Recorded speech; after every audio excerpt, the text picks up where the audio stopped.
Hey guys, and welcome to Little Black But 91. We are back again on this glorious Sunday to talk to you guys from a men's or man's perspective. Today we are talking about, can men tell women the truth in 2023? I mean, the last few hours have been a little bit crazy. Sean has been going viral on my internet for saying his unfiltered opinion, and that's what we love, and that's why he's called Unfiltered. And so today we're going to have that real conversation. Can men tell women the truth in 2023? I won't be alone. I'll be joined by Sean. Maybe we'll get one or two people to join us a little bit later on. But Sean, how you doing today, Captain? Doing good, brother. Just trying to just was supposed to start off 2023 so zen, bro, and Never pays out the way you want it to. it never does. It never does. But it's all good. You I'm all good. You know what? It's gonna be a good conversation. I know we're gonna hit some hot points as well. We've got a dilemma today as well before we get into our deeper topic. And then we're also gonna do I'm gonna call it a little rewind.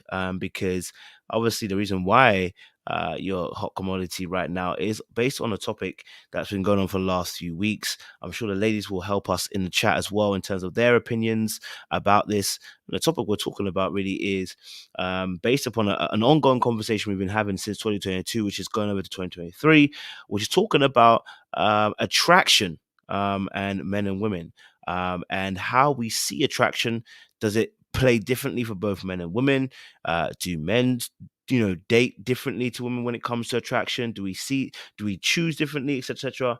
We had a bit of that conversation yesterday with the team, and we put out a few videos yesterday which got the attention of the internet, got them talking. And so I thought we'd revisit it today, and then head into the dilemma and then head into the main topic. So two things before we go into that main topic. So if you're new to the channel, do me a massive favor. And if you're listening to this on a replay, on audio, on Spotify, shout out to you. If you're listening to this on YouTube as a replay, comment down below, let us know your thoughts as well. If you like, share, subscribe, click on that bell button for notification of the uploads.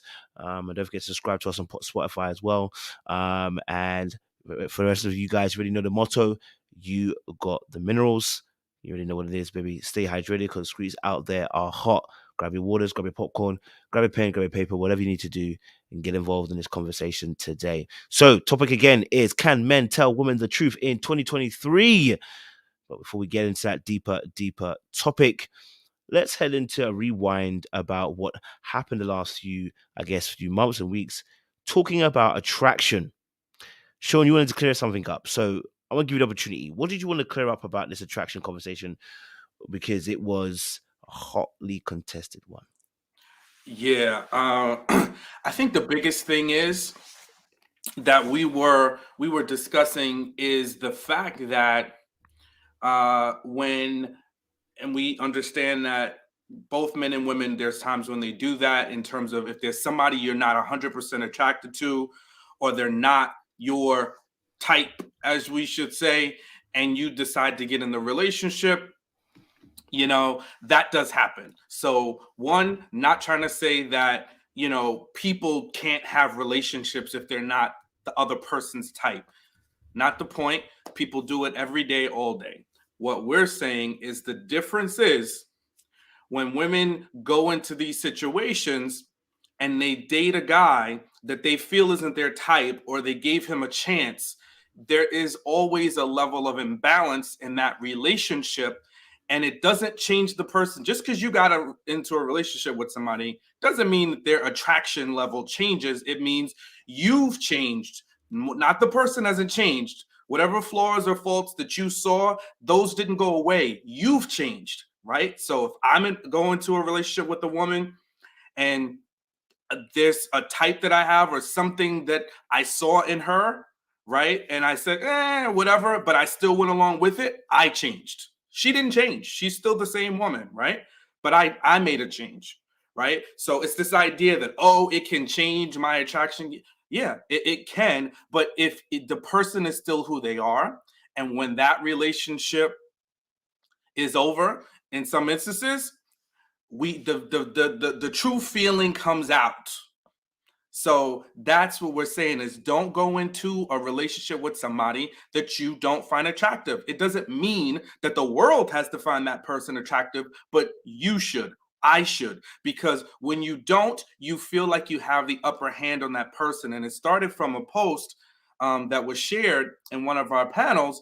And the woman was complaining about some aspects of her relationship and things that didn't go the way she expected them to.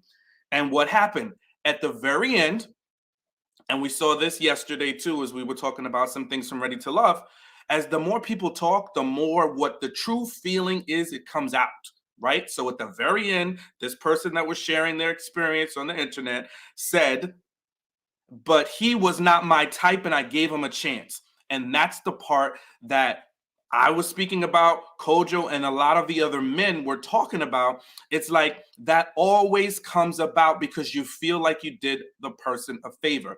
Then transition to, we got the expression of, if I'm not for you, don't choose me, right? So if you don't want me, I'm good.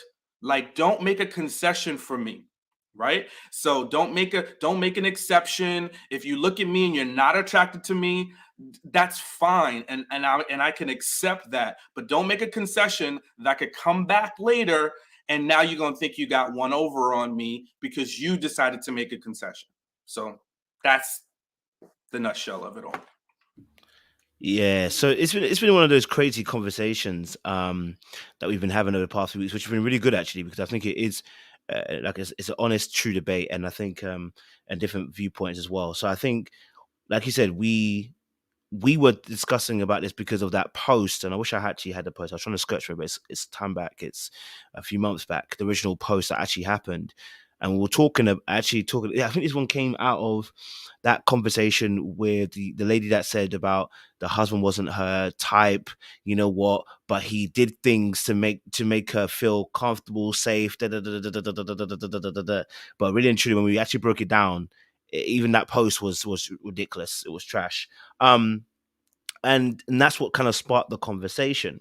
The reality is, we were talking about the fact that there are so many women, and me personally, let me tell you something. There are women that I know that actually like me and fancy me. I'm gonna be honest with you, okay? So I'm saying that, listen, there is enough of them for me to not have to settle for somebody who says I find you attractive because you know what, I grew to find you attractive. It's like, yo, I hate you, but you're gonna cuss me to your friends later. Okay, you go and cuss me to your friends there. And the funny thing is that as we're having this conversation, some women have started denying that this happens. I'm gonna tell you straight from my experience. Having spoke to women who've been in relationships, describe their ex, tell you, I don't know what the fuck I saw in my ex. I don't know why I even dated him. Oh, he's even ugly, but I gave him a chance. To hear these lines is to tell me that definitely women do date men, but once the veil is off, once they've finished with that person, all that I grew to like him comes off. Because the next thing that comes out is he was ugly. I don't know why I dated him. So all those qualities that you're talking about, he was amazing, he was great, da, da, da. Yeah, but when you describe him, you say he was ugly. I don't know why I dated him. You know why? I don't know why I give him a chance. You know what I mean? We even saw this on Ready to Love. Face to face, we saw this on Ready to Love. That's what sparked the conversation again. We saw this on Ready to Love. And Jonique described about how, you know what, he's even ugly. Like, you know what, he's ugly to everyone else, but he's cute to me, right? But you still saw that he was ugly. It's not even like she said, do you know what? Definitely he's handsome to me, and the rest of the world. No, I know he's ugly to the rest of the world, but you know what? He's cute to me. He's my person. And listen, I'm not mad.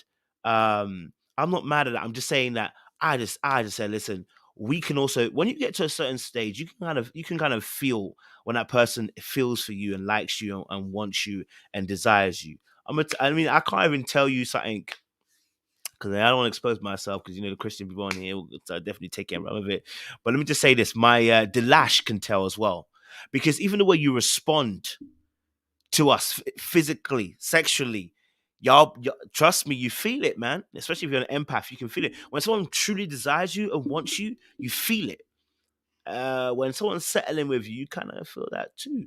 You know what I mean? So, look, I'm not saying that people don't make relationships work where women have, you know what, said you know what, he's not my type, or I don't find him attractive at first, and I'm gonna try and make it work. I'm not saying they don't. I'm not saying that those relationships don't exist. I'm not saying I've not even been in one. I know my very first relationship. That's what the girl told me. But I'm saying that it gets to a point where you're like, listen, please don't choose me if you're just gonna be settling. Do you know what I mean? Don't settle. You know what I'm saying? Like, choose the best that you can choose. Do you know what I'm saying? Find that person attractive. That's what I'm saying by choose the best. Not necessarily you can choose the best, but that person who you find attractive, choose them. You know what I mean? Because I don't want to be cussed out later on. And to further prove it, there's a tweet that came out. This is Tony Tone. I love Tony Tone. I mean, she's been on the circuit for a long time. This tweet here, I don't know if you guys remember this tweet. This was came out a few months ago, right? But it circulated spiritual world again, and we said to the ladies, you know, we said this for ladies. Look at this tweet. It says, marry someone you're physically attracted to. What? Hosala. What's that? Sorry, what's the first thing she said? Marry someone you're physically attracted to because they will annoy you at some point. Wait. What? What's going on here? She said, marry someone you're physically attracted to because they will annoy you at some point. And when they annoy you, at least you'll be looking at someone who is fine. Someone who is not fine will just make you angrier. She quote tweeted her mother. And by the way, her man is not ugly. He is very handsome, desired. Let me just say that for facts. She followed up with, when your dad pisses me off, I just look at him and think this man's good looking, Sha. Okay. Lastly, marry someone you're physically attracted to doesn't mean they have to look like a model to everyone else. So it's not important about feeding into society standards or however some people want to spin it. It's about what you like, what you think is attractive. Okay. Now, again, someone said it's easy for Tony Tone to say because she's gorgeous. Her man Toya is fine as hell. I hear that still. Okay. So again, within obviously remit, within obviously the situation, but this is what we saw. And actually, if you go to the, some of the to some of the things, I know there was a big debate about it, about attraction, I mean, and everything as well. But the reality was, and I'll say this straight, the reality was that this is the point that we were making, that someone's going to feel some type of way about your looks, and that it does play a role. Now, the role might not be when you're good. The role is when it's not good. That's what we'll talk about. And so that's the point, the angle we were angling at. I'm not saying again that people don't make things work when they're not attracted, but I'm saying, listen, babe, you're making it harder. And as Sean said, don't make me feel as if you're doing favor because you're not attracted to me. And let me tell you, you hear it. You hear it. You hear it. You actually hear it. You hear it when women will say to you, and like I said, they will say, like you said, you know what? He ain't my type, but I gave him a chance. You know when you hear girls type this, listen, I hear women say, he was ugly. I can't believe I let him play me. When you hear stuff like that, I know what we want me to do. And I said this yesterday. Men don't usually tell you that their ex was ugly. We don't. Of course, we value attraction slightly different to women. I can agree that. But I'm saying to you, like, that will never come out of our mouth after. So since women are growing into attraction, why is it that after they finish a relationship, the next thing that comes out their mouth when they finish with that person is, he was ugly, but I gave him a chance, or he's ugly, but he wasn't my type, and did it? Why? That's what we're talking about. Sean, do you want to jump back in? Yeah, and I want to say shout out to all the ladies that because there have been several ladies that have just been forthright with us, right, and just been like, yep, I know it happens, because the part and the clip that went, we won't say viral, but the clip that's getting a lot of traction is me talking about the gaslighting, and that's our funny buzzword, right? Because it's just thrown around, but it really does become gaslighting when we sit and tell you true experiences we've had, things that we hear, we see evidence from social media, we see all these things happen, and y'all gonna tell us, no, y'all wrong. It's like, come on, come on, come on, come on. It's a real thing. Now, hey, if you say I don't feel that way or I don't operate that way, then yeah, that's fine. Not everybody, it's not 100, it's not going to capture 100% of the people. But don't tell me it's not true. Because how many different times, how many different ways do we hear it come up?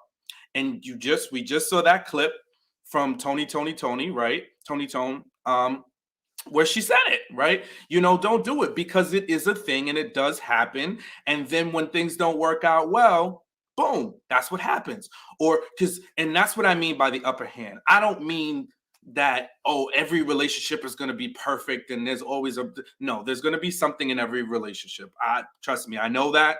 I was married 5+ years, right? So I truly understand that, and I'm not discounting that aspect of it. What I'm saying is the fact that you should not be in a position where you feel like, in any relationship, where you're doing somebody a favor, because that's a heart thing, right? If and you sit with that. If I feel like, as a friend, like, you should come to the relationship pure. As a relationship, if we start a relationship, the relationship should start on a pure basis, not where you feel like, oh, I'm doing this for you, so you should be grateful to me. Nah, nah, nah. It's not the case. And when you start that way, it's a seed that plants a seed of discontent, and that is an issue. Okay, so that's what I really just want to make clear. Thank you. So tell you what, we'll dive into that maybe on Tuesday night, and the ladies can give us a real conversation about that on Tuesday, so we can discuss that in further depth. All right, cool. Let's get into the dilemma of the day. Um, we got a dilemma of the day. This came up on my feed earlier on. I wanted to get people's perspective. I think this was quite interesting. I know some people really hit me up already about it, um, and they were giving their opinions about it. And I posted it. I posted something on this as well, and I just find it fascinating. Maybe because again, my mind starts thinking very dark. You know what I mean? I tend not to think things are innocent. Um, but let's get the dilemma of the day going. All right, dilemma of the day, guys. All right, sorry. Here we go. So I don't know if you guys saw this post, but a woman claims her terminally ill ex-husband dying wish is to see her one last time. Current husband threatens to divorce her if she goes. This was on site. So it says this, a woman has taken to Reddit claiming that her terminally ill ex-husband dying wish is to see her one last time. However, her current husband is opposed to the idea and has even threatened to divorce her if she goes. Seemingly conflicted by her dilemma, the woman wrote, my ex-husband and I got divorced 3 years ago. We didn't have kids, although we wanted them so badly. We knew each other for over 10 years, and we had been through so much together. He helped me out when my family abandoned me and quit his job to move with me. He even helped me get my degree, though the two took vows promising to stay with each other in sickness and in health. The woman says her ex-husband had initiated their divorce because he couldn't take being a burden to her after his diagnosis.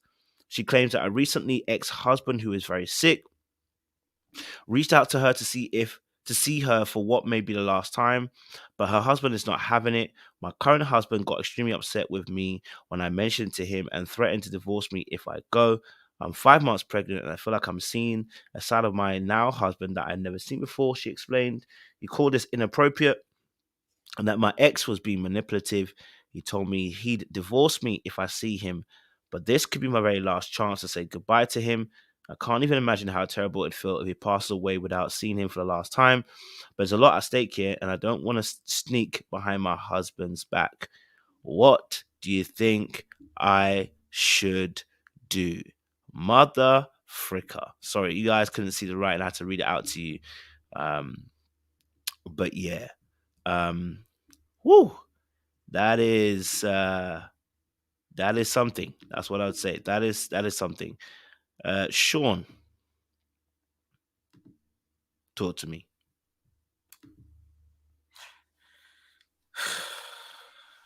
It's like, why are we fumbling the bag, right? You're 5 months pregnant.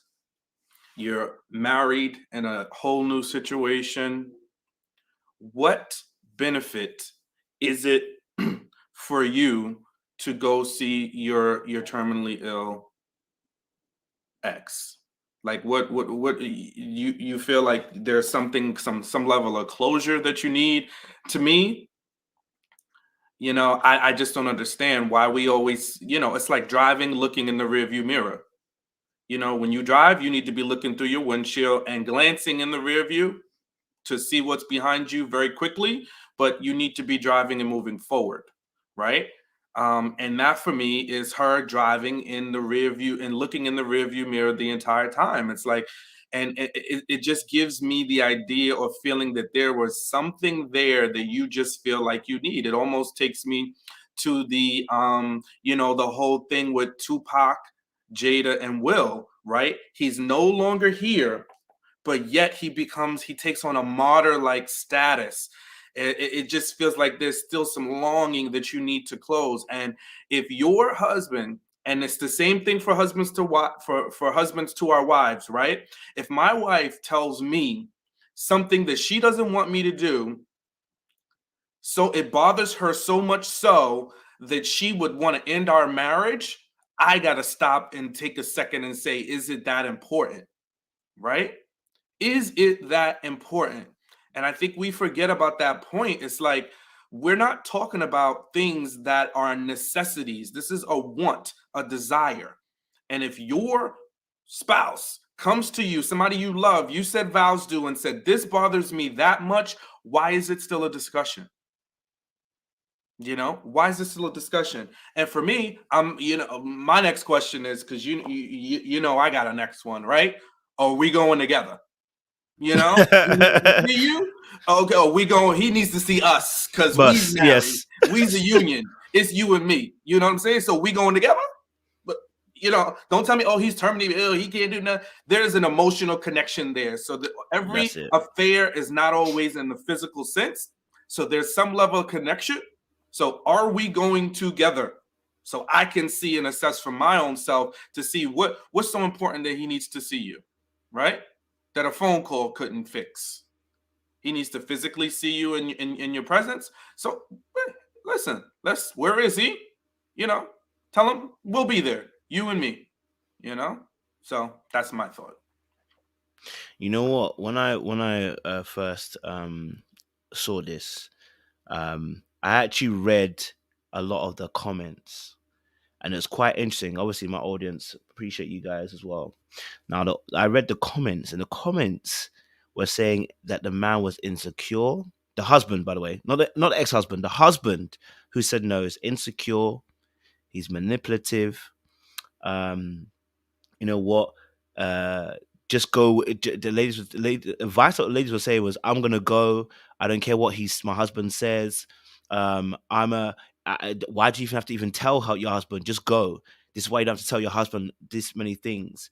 And the responses I actually saw worried me, and they worried me because then I started to understand the true nature and motivation for actually going to see this guy. It has nothing to do with this guy. It's got all to do with the ego. It's got all to do with the fact that somebody's trying to see, let's see if he's got something to tell me. Maybe I'll be on his will. Maybe I'll get some finances from him. I was like, all this stuff is nonsense. You have a current relationship, marriage that you're in, right? The other person decided they didn't want to be with you in sickness and in health, and they are now in health, but they're no longer in the marriage with you. You are not obligated to go. And so, my question I'm going to ask any lady here is, what is the motivation to go? What? You might have loved him. Fantastic. FaceTime him. We'll FaceTime together. Let that, I want to hear that. You know what I'm saying? Kurum. Yeah? That's what I want to hear. Kurum. That's what I need to hear. Yeah? That's all we need to hear. And I'm gonna be right beside you. Okay? Because we ain't gonna do no Adam and Eve stuff around here. I'm gonna be right beside you. Right? Hey.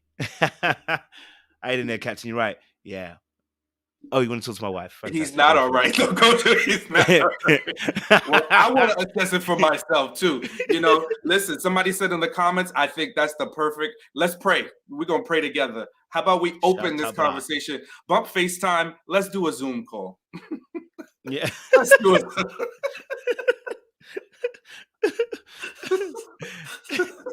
You know what I mean? It's like, yo, like it's like it doesn't make sense. It doesn't make sense to me. I think for somebody who has a boundary, I like to keep strong boundaries, right? And this is one of those boundaries that I say that you're really testing me. You know what I mean? My immediate thing is not to say I'm going to divorce you. That's not where my immediate thing is going to.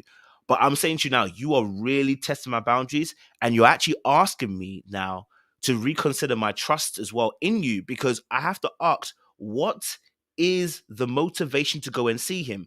I'm seeing comments like, you know what, it's his last dying wish, and so you're not obligated to fulfill his last dying wish. He's not family. Okay, y'all don't have kids together. Okay, he divorced you. Okay, so what is the need to suddenly honor this last dying wish?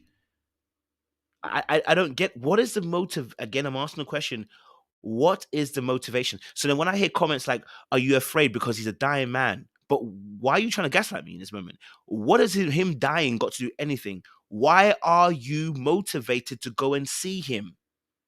Am I going to see every dying ex? Am I even going to every funeral of every ex I've ever had? Don't get twisted. I love all my exes. I say I love them, but in terms of I've loved them. Do you know what I'm saying? I still got love for all my exes. Do you know what I'm saying? I would never want to see any of them get wrong.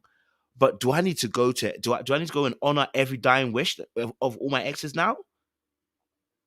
Let me see you one last time. It's like, what for?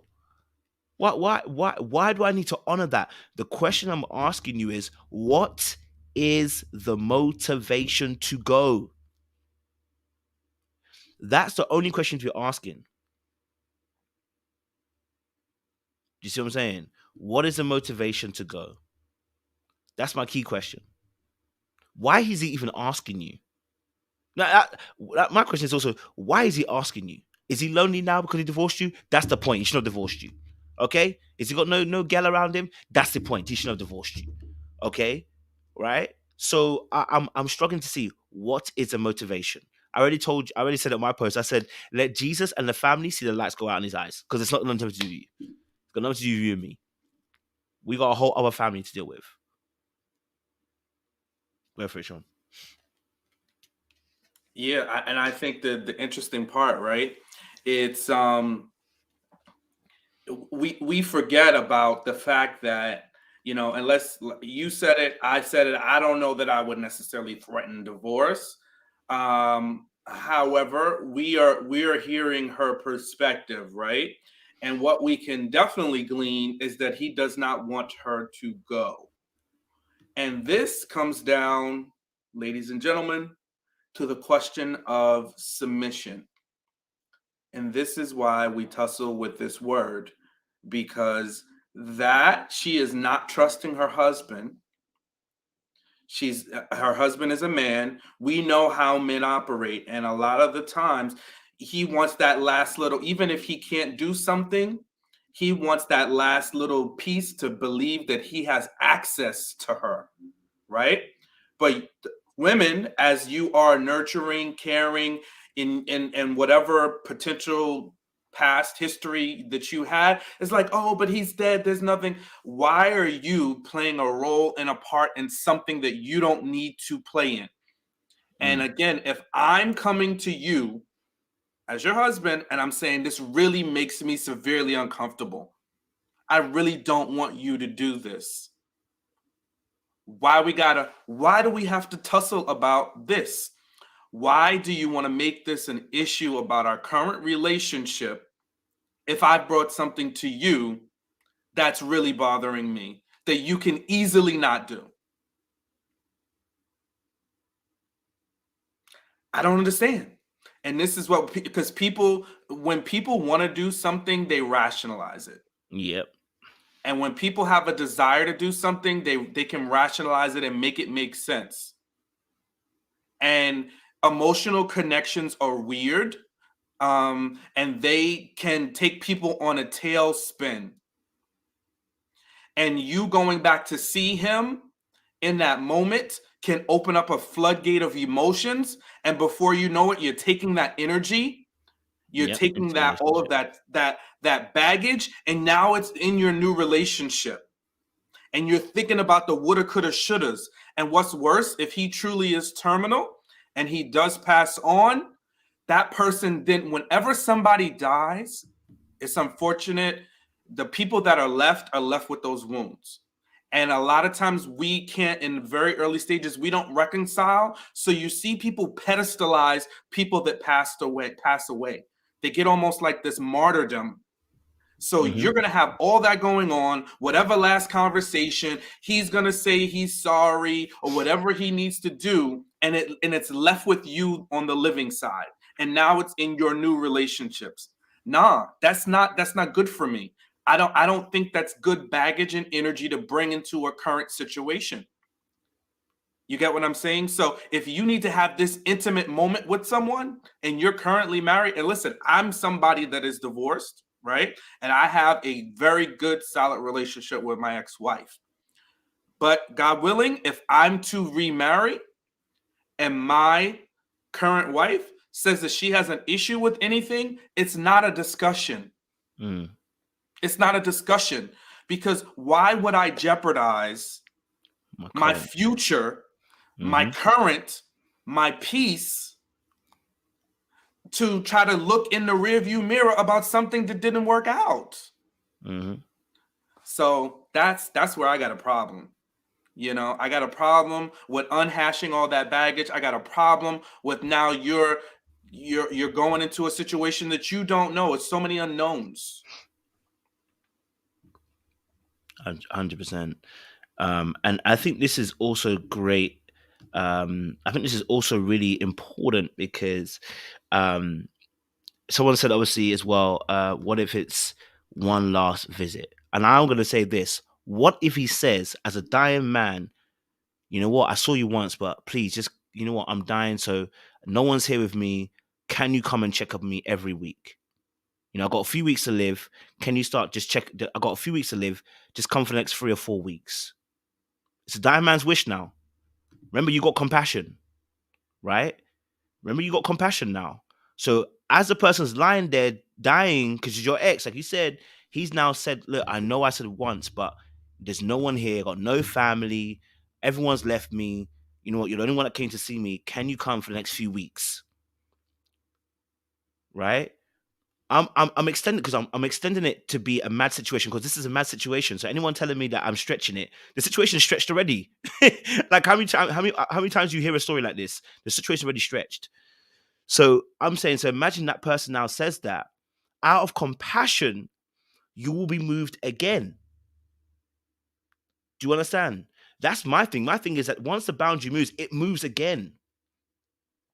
You know what I'm saying? So for me, that's why I always say that. Listen, if we're talking about a principle about compassion, how far does the compassion need to go?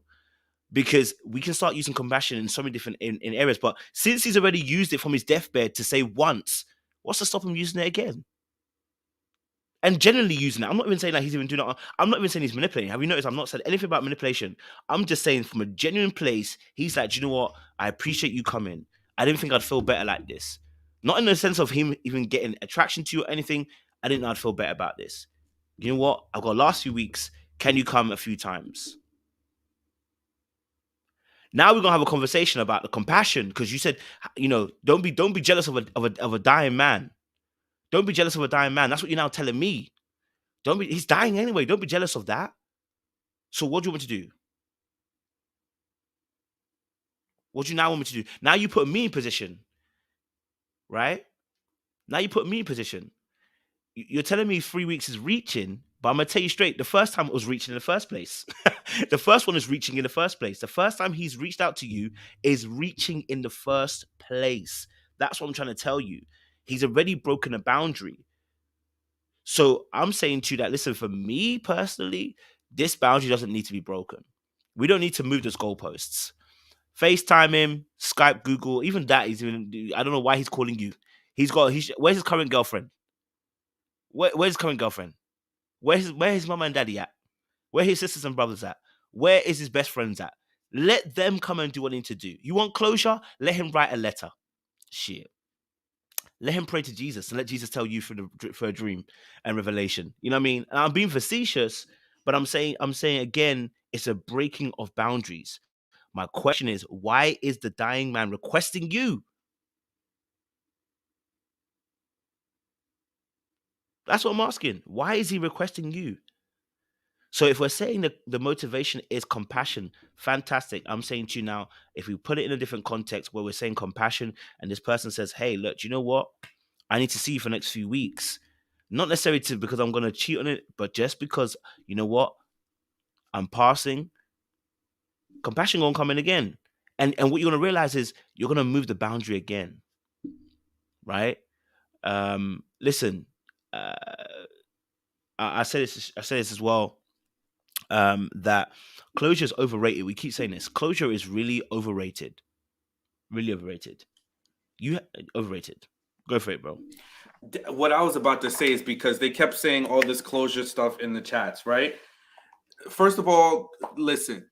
One, how often do people give us this closure that we really need? We can't even agree on men and women and attraction. We can't even agree on very heavy topics. There's a lot of instances, heavy stuff, there's not going to be, it's very one-sided. So there's not going to be any closure, right? And guess what? Who's in the best position to give you closure? The Lord Jesus Christ can give you the ultimate closure, right? And then second best is a really good therapist can help you and lead you towards a path of closure. Outside of that, no person on their dying bed, because it's not, you don't hash things out with somebody that's dying. That's just, that doesn't work out that way. And all this empathy that people are conjuring up, and we feel bad. How do you not feel bad about somebody that's terminally ill? How do you not feel bad for someone that's living and in a relationship and ultimately has a problem with something that their spouse wants to do?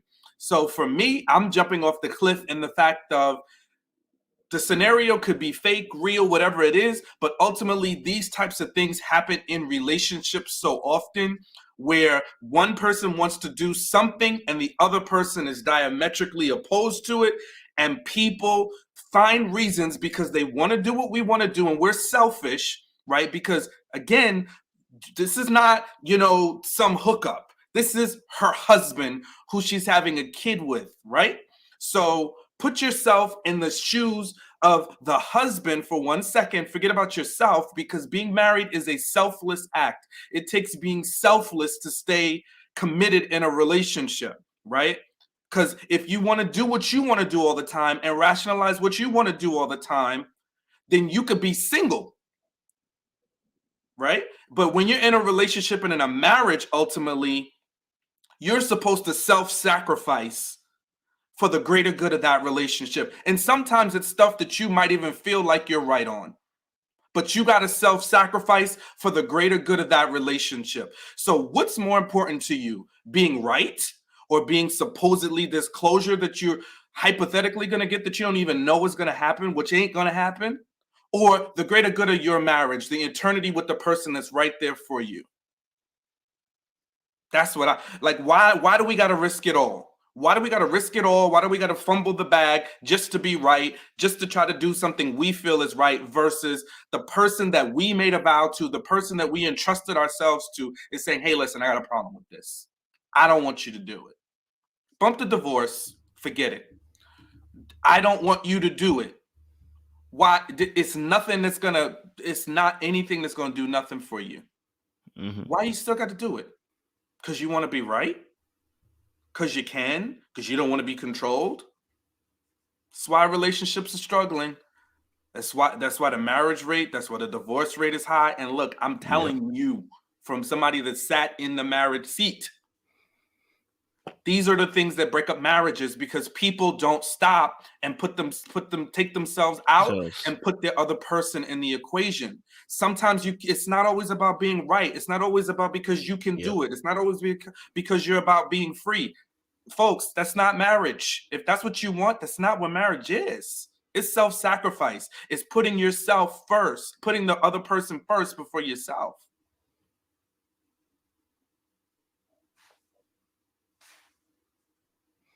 I'm with you, bro. I'm with you, bro. Honestly, um, you know, I'm definitely with you on this situation. Like I said, the motivations don't even make sense. Like I said, compassion is. I mentioned compassion, and as soon as I took it to the extent of compassion, if the person asks for another thing, someone said I was stretching it, and that's the part I'm saying is dishonest because it's not about compassion. It's about again, it really boils down to the fact that you want to do this thing. It's actually a selfish act because and that's what I was trying to that's what I'm trying to get down to the ball of the crux of the motivation, right? It's not about us. It's about you and your selfish ambition to want to do this. There's an ego aspect to this aspect, right? And that's why I said, because if it's compassion, what happens if he asks you to come a few weeks? Oh, but you're stretching it. No, but how am I stretching it? He's already stretched it by by calling you from his deathbed. Do you know what I'm saying? He's already called you from his deathbed, calling you, knowing that you are married to someone else, and he's calling you saying, "Come and see him again." Right? And I'm saying to you, compassion would have to stretch if the person says, "Now I want to see you for the next few weeks." So for me, I'm saying to you, the boundary will keep on being moved. Maybe it won't be this situation. Another situation will come up, and you're like, just have some compassion. I'm not Jesus. Okay. Jesus did what Jesus did because Jesus is Jesus. I'm a human being. Okay. I'm not about to die for all of your people on the cross. That's the kind of compassion he has. I don't have the same compassion. I'm saying to you that at this point in time, this is a boundary for me. I don't like this behavior. And my thing is this as well. Why would I, as a husband, if the situation was reversed, why would I want to jeopardize? And I think you've said it perfectly. Why would I want to jeopardize something currently that I'm in for something of the past? Why?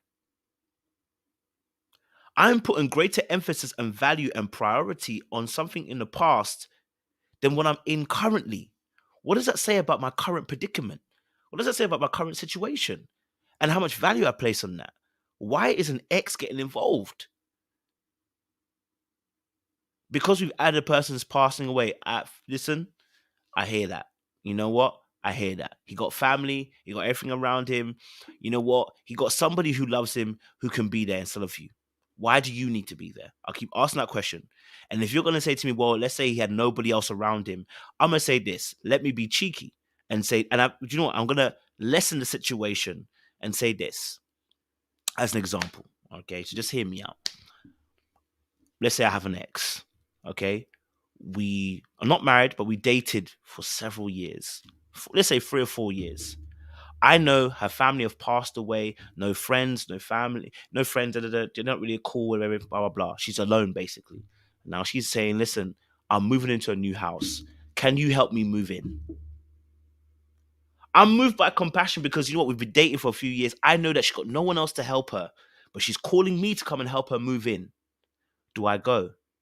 If I ask my partner, and she says, "I don't want you to go," I'm gonna get this straight. Hey, thank you for calling me, Mrs. I can't go. You're gonna have to find someone else to move in. You know why? Because I value my current relationship.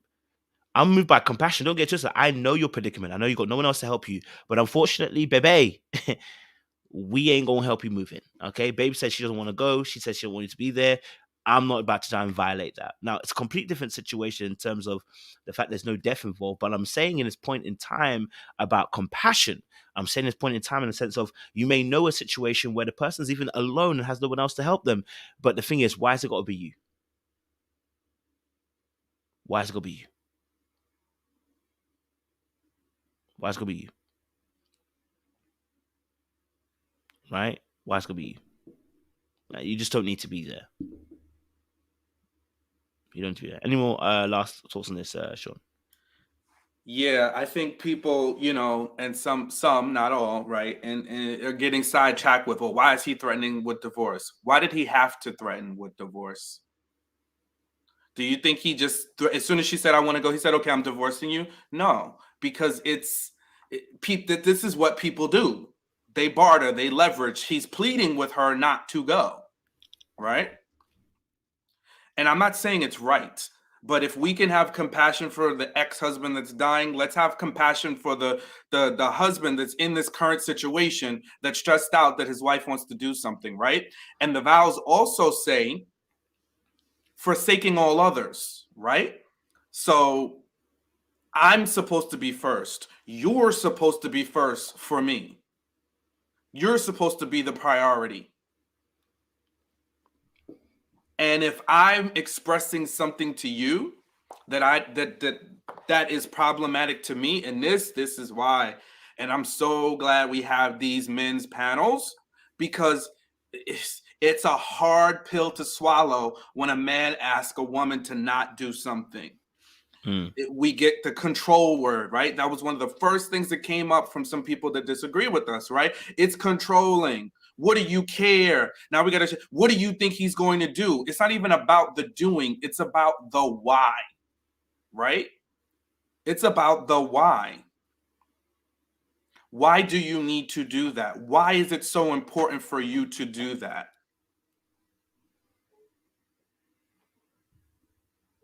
And that's where we got to see, like, hey, listen, and do you leave room and space for the point that you could be wrong? So what if the wife is completely wrong?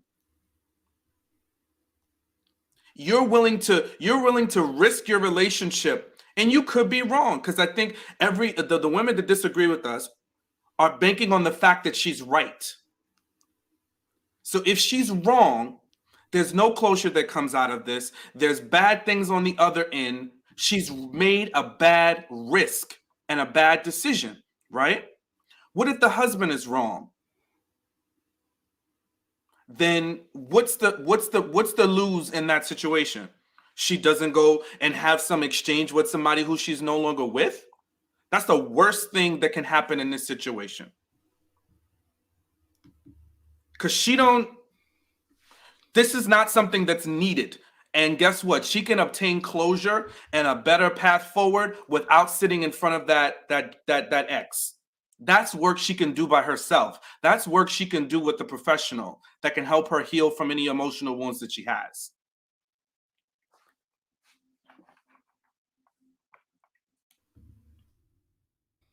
Yeah.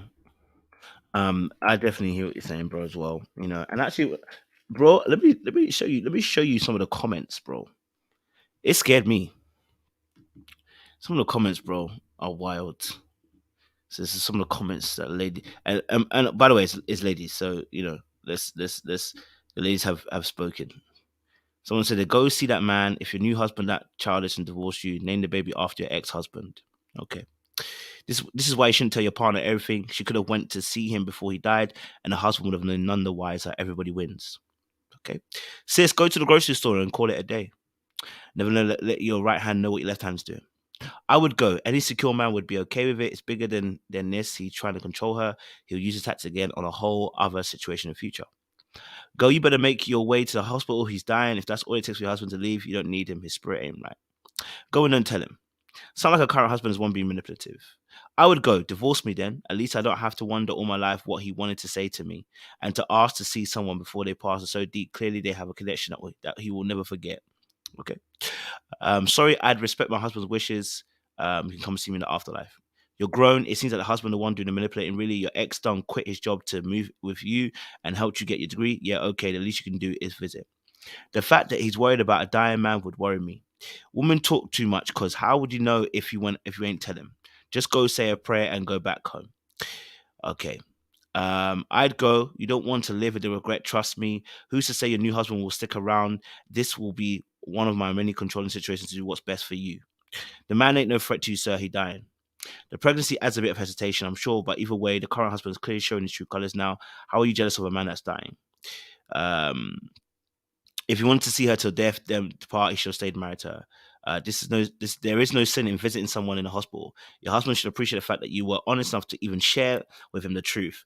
I would definitely go and see him. If he divorces you, then he never wanted you in the first place. This is a sign of immaturity and something that unfortunately a lot of people carry. He should be so secure with himself that even if you had a drink with someone, fuck it hell.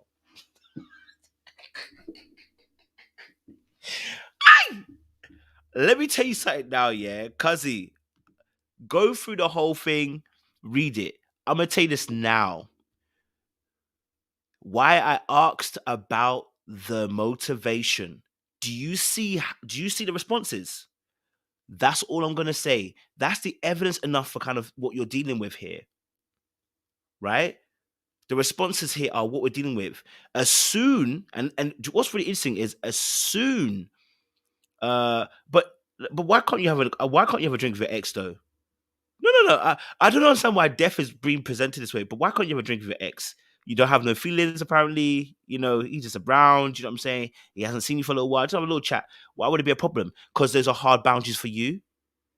And I'm telling you, there's a hard boundary for me. But what happens is I get labeled as being controlling. When I tell you it's a hard boundary, but you can understand if I said don't have a drink with your ex. Right? You can understand that. Or don't go hang out at your ex's house, you know. You know what I mean?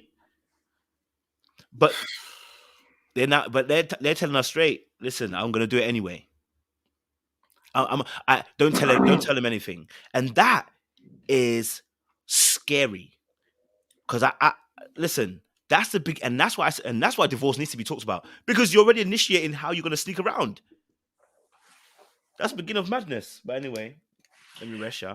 Look, and I think this is why I made it a broader issue and brought up the submission word and talked about the respect word and talked about the forsaking all others. Because if you're going to do it for that, what else won't you do it for? You get what I'm saying? It's like, did you see the paragraphs of comments? And I didn't even see this post. In the comments rather. How people justified it's a problem, it's not a problem, why he shouldn't be feeling like it's a problem. This is a major issue. And this is so often, why sometimes men get frustrated and feel like there's double standards is because when we try to tell you something, you don't want to hear it. And it gets flipped around, twisted around. Why do you care about somebody that's dying? What's that going to do to you? Are you that insecure? What? I'm telling you, I have a problem with it. And this is why. How I now have to defend myself and how I feel about myself. No, how about I have enough confidence in myself to know that you putting yourself in a situation with somebody that you had a past with is not going to be productive for our relationship. How about I have enough foresight and wisdom to know that no good comes up by dredging up your past? How about that? Why do we assume the worst, right? When it's the man, oh, he just wants to control her. No, how about he sees something, he sees a bigger picture and he knows men, right? Because so if I'm a man, I know men, right? And I know what I might do in that situation if I were by myself. And I don't want I don't want my wife playing a role in that. But no, I'm insecure. No, how about I'm secure enough to know that if we want for the betterment of us, that there's got to be a better way. And that's my problem. It's like, oh, so you're gonna lie to me. Okay, so if you're gonna lie about if it's that important to lie about it and still do it, then you're sitting with a lie that you're doing something that I didn't want you to do. And you're okay with that. So what about the next time? Because we know what happens for we've all lied, right? So we know when we lie about a situation, it gets very easier to continue the lie. Hey, what if he leaves you money in the will and in that will it becomes public that the reason he left you money was because you stopped by and visited him, but you told me you didn't, but now it's coming out later. How's that going to make me feel? Just saying.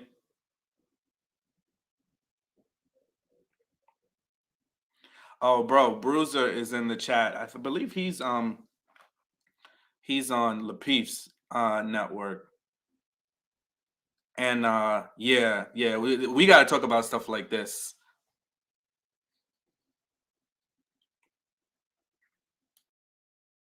Yeah, no. I definitely hear what you're saying, bro.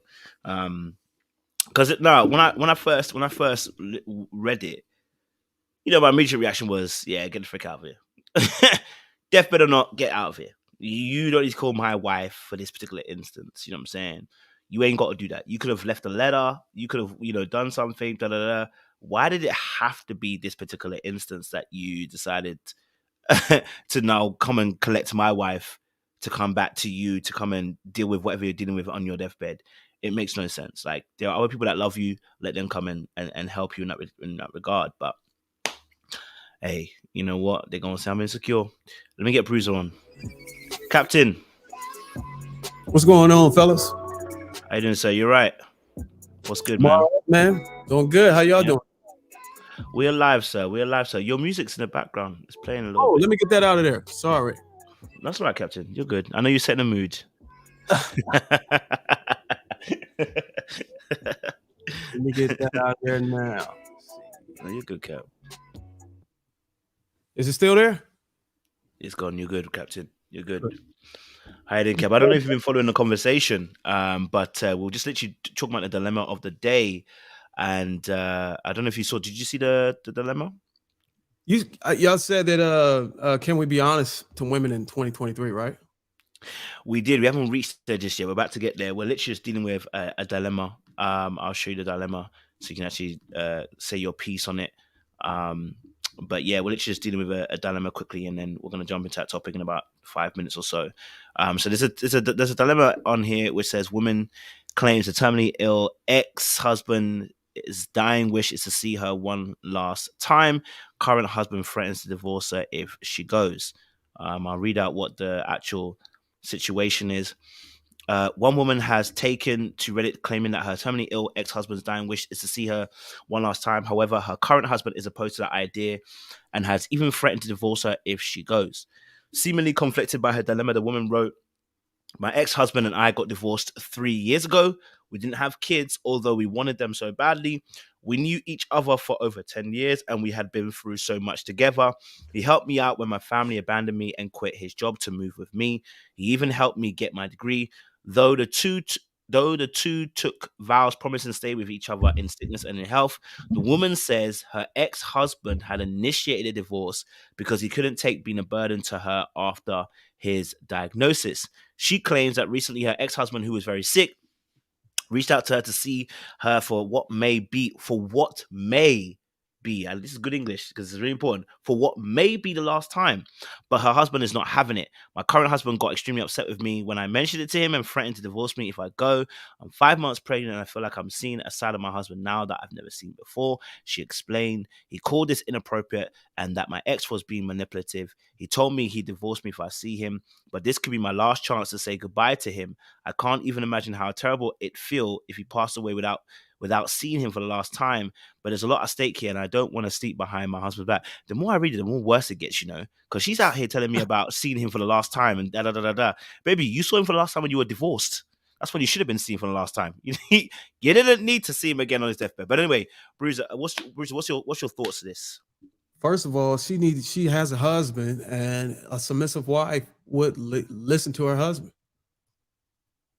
If your husband say that's not cool, you should listen and take heed. And it sounds like this man that's on his deathbed, you said he divorced her because he didn't want to be a burden to her with his illness, right? So he did a favor for her letting her go, but there's no details or no indication that she agreed to the divorce. I was gonna say the same thing. Or she was happy with the decision. So she left. I think that's critical, because if she was okay with, like, yeah, I mean, I don't have to change your diaper no more or whatever the hell, that's a different story. But this guy, it sounds like he's trying to get some type of forgiveness, or, you know what I'm saying, he's about to die. He's reading the Bible. He's probably got a clergyman coming in there saying, "Hey, look, man, that's a sin to divorce somebody. You might want to get clear, of your sins and try to get some type of repentance and, make ends meet with the people you sinned against or something." And he's like, "Oh man, I need to talk to my ex-wife and let her know I'm sorry." That's what it sounded like to me. But if I'm the husband, I'm the same way. No, hell no. You my wife now. When I married you, I didn't compensate for somebody else's sorrow. You know what I'm saying? I'm the man of this house. What benefit does it do for us as moving forward for you to go and show sympathy to a man who, yeah, I get it. He fell ill. Sorry, but hey, this is my household now. You divorced her. You didn't. Like I said, I don't know the details on that, but he divorced her. He could have kept her. He could have stayed married to her until he passed away. That's what it sounds like. There's some. It sounds like she wanted to leave and he just let her go. That's the conversation she's not revealing. What man do you know is falling ill on his bed and say, "Hey, look, I'm gonna let you go out there and I'm gonna let somebody else have you"? Shit, if I married you and I've been married, how long they been married? They've known each other for 10 years and they've been married for 3 years. Yeah. Come on, man. She's gonna usher you out in a peaceful way. Your wife is gonna usher you out in a peaceful way before anybody else. Before your mother, your kids. She's gonna take care of you on your way out. Why would you give that up? That begs the question. She wanted to get out of there. And that's the side she's not talking about. That's why I call cap. I'm gonna let y'all chime in. That might have been a whole nother different perspective right there. No, funny enough, Bruiser, what you mentioned, I mean, but this is your first time being on the channel, on the panel rather. And they got a little stirred up. They got semi-stirred up when I said the submission piece, but yeah, no, that's exactly what I said. It's like, why are you jeopardizing, your current marriage to go backwards? It's like, why drive looking in the rearview mirror the whole time? You get what I'm saying? Like, that situation is said and done. Now, listen, my compromise is like, then we need to go together, because at what point, like, if it's that important, then I want to see from my own eyes. I want to hear the words that are said. I want to hear your rendition. I want to hear what he's saying, because what's that important? Me and you are a union. Ultimately, I feel like it's not a necessity, and she should not go if her husband does not want her to go.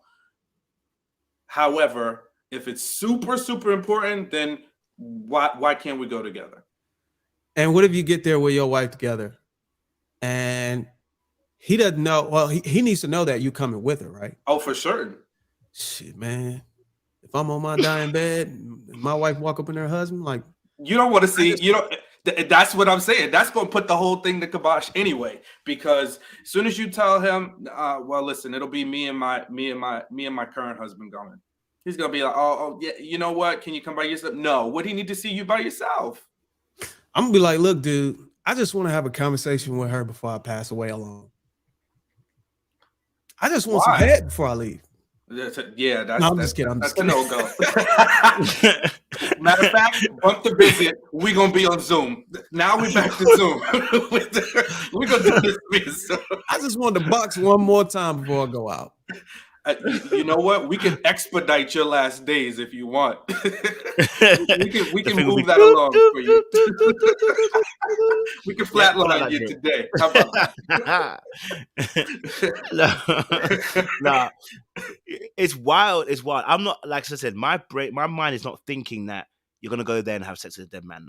That's not where my mind is. My mind is concerned about the emotional connection that is fostered in this immediate moment. If you're telling me that you have that much compassion, that you're willing to even potentially, some people are even telling me they're going to go behind their husband's back, that tells me there are strong feelings involved in this situation. So whatever's going to happen at this particular conjunction when you're there could stir up some really strong emotions too. That means that I'm going to have the brunt of whatever comes back between that conversation between you and him. Whether it's good, whether it's bad, I'm going to get a brunt of that emotion. And so if you're willing to jeopardize your current situation to go and talk to the ex situation, trust and believe you're going to potentially bring back some buffoonery to me, because you've already tried to jeopardize the situation by ignoring my wishes in this instance to see a whole nother man. And I keep saying this, if he's on his deathbed and he wants to say sorry, let him say sorry to the good Lord, and the good Lord will suffice. There is no need to bring my current wife. And I think someone said this as well. Like, if you did the honorable thing to you, This is you saying you was honorable to you to release her because you don't want her to have the burden. Why would you put on another burden of calling her in your last dying breaths to come when she's already got another marriage and potentially upset a marriage? Because as men, we know this. This is take women out of this equation. As men, we know boundaries, right? We understand boundaries when it comes to another man's wife. I'm not saying that as property, but I'm saying that as even just as territorial as we are as men. I know that if Bruiser's got a wife, bro, there are limitations to kind of behaviors, the limitations to conversations, there are limitations to how we interact. Because as a man, I understand the territory, I understand the boundary. So if I now come in to request Bruiser's wife, I don't give a frick about the boundary. Because as men, forget women, we know the boundaries. Without saying anything, we know our boundaries. So to now bring in the person and say, actually, you know what? Forget the boundary. I'm dying. Call the wife that I said that I didn't want her to have any stress about the situation. But you can come from your current situation and come in to see me as I'm passing and dying. What? Sir, you're moving mad. That's why I call it manipulative, because as a man, we know the boundaries. You know what I'm saying? Better yet, if you really cared about her, hey, you know what you need to do? You need to tell her and then tell your husband and ask him if it's okay. If he's not cool with it, don't come. That's what you need to be doing. Man, you hit it spot on. The respectful thing would have been for him, instead of reaching out to the wife, he should have reached out to the man of the house and say, hey, look, I know you don't know me. I used to be married to your wife. I just want to ask you, is it okay if I could speak to your wife? That would have been the more respectful way to go about it. But you went behind a man's back to talk to his wife to get her to come to the hospital. Man, I don't like how that sounds, brother. Yeah, we going together. Yeah, you can ask me, but I'm not a cuckold. So we gonna go together still. If it's something that's just that important. Fair point. All right, let's bring this part to a close then. Good conversation. Let's talk about the main topic of the day. We are talking about, can men tell women the truth in 2023? That's why the dilemma was really cool, because I think it did allow us to also tell some truth. That was our truth. Our truth was that we weren't happy with the situation and we didn't want to see that going. So the question we're asking here is a broad and general one. Can men tell women the truth in 2023? I guess really 2023 just represents the most recent of years. But let me ask a question, Bruiser, to you. Do you believe men can tell women the truth in 2023? And if so, tell me yes or why. Why you feel that way? I believe they can tell the truth. But if I want to put context behind my answer, I would say it really don't matter if we tell them the truth or not, because accountability is lacking. Just to keep it short. There's a movement in place, and we all know what it's called. I don't want to say the F word on here. A lot of people chat start running. It's not the cuss word. Feminism, I say. It allows women. It's a shield to allow women to mask their shame. So whenever you talk to them, a lot of times it's us being truth and it's straightforward about, their behavior. So to put context behind it, it doesn't matter if we're true or not. They're going to do whatever they want because they don't have any accountability for it. They don't take accountability, and they're not forced to be accountable for what their behavior. So I'm interested to see how y'all answer that. Sure. I mean, sure, we can absolutely do it. But what they do with it is another thing. And I think,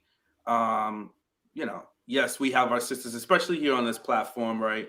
We have some ladies that come in and, we can, during these panels, they will appreciate some of the things from our perspective and take it in.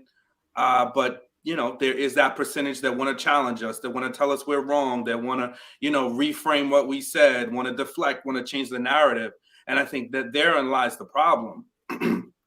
It's like, are they going to accept the truth? Are they going to accept our truth? Or do we get shamed for it? And just like we heard when we were saying it's a no for us around this topic, we get called insecure. Now, I'm not insecure. I'm actually very secure because I know what I want, and I can actually have a vision to see what sometimes lays ahead in the road, because that's my job, right? To be able to call out things and be, hey, listen, I don't think this is going to be good for us, right? And when I say it, the hope is that because you're with me, especially if you are my wife, that you trust me enough to say, hey, listen, I may not see what Sean is saying right now, but I know his heart. I married him, and I'm going to trust that he has our best interest, right?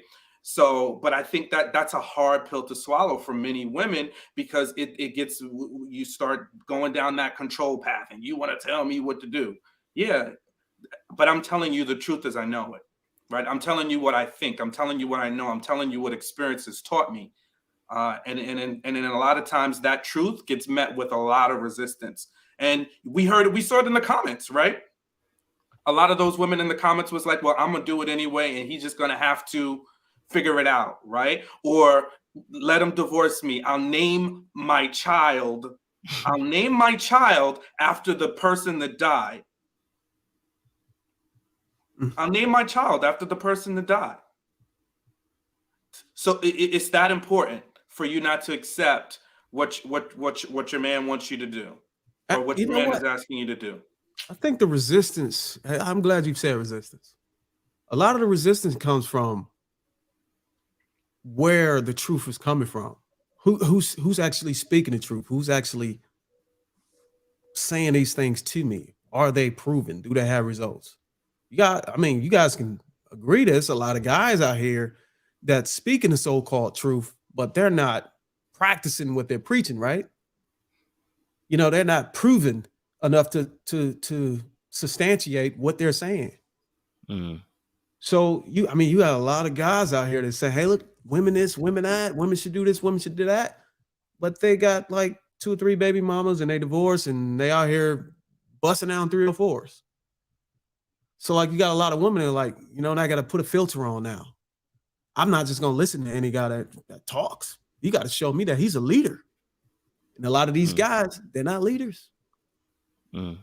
They just circulating talking points and hoping to go viral, or hoping to catch flame. And I mean, the points are proven, but it's the person behind that's speaking the points. Or is he proven?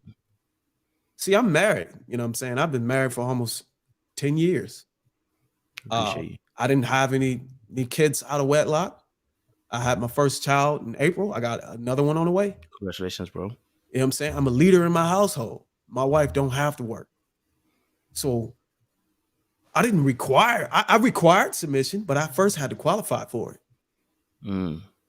You know, you got a lot of guys out here that think that, oh, I'm a man, so she's just got to submit to me because that's nature. No, nigga. Oh, excuse me for saying that word. No, you got to qualify for that. If you want to lead a woman and you want her to follow you, you got to show her that you're willing to, that you're capable of taking care of your household and leading your children. And a lot of men want that before they even show themselves proven. So how are you supposed to get this woman to follow you if you're not proving that you're a leader? And then you want to speak the truth, but the representation behind the truth is questionable. So now you got a lot of women are like, you know what? I'm just go with, you know, get my own bag. These guys ain't working. And that, now you got guys flying out because they feel like, oh, submission just come with it.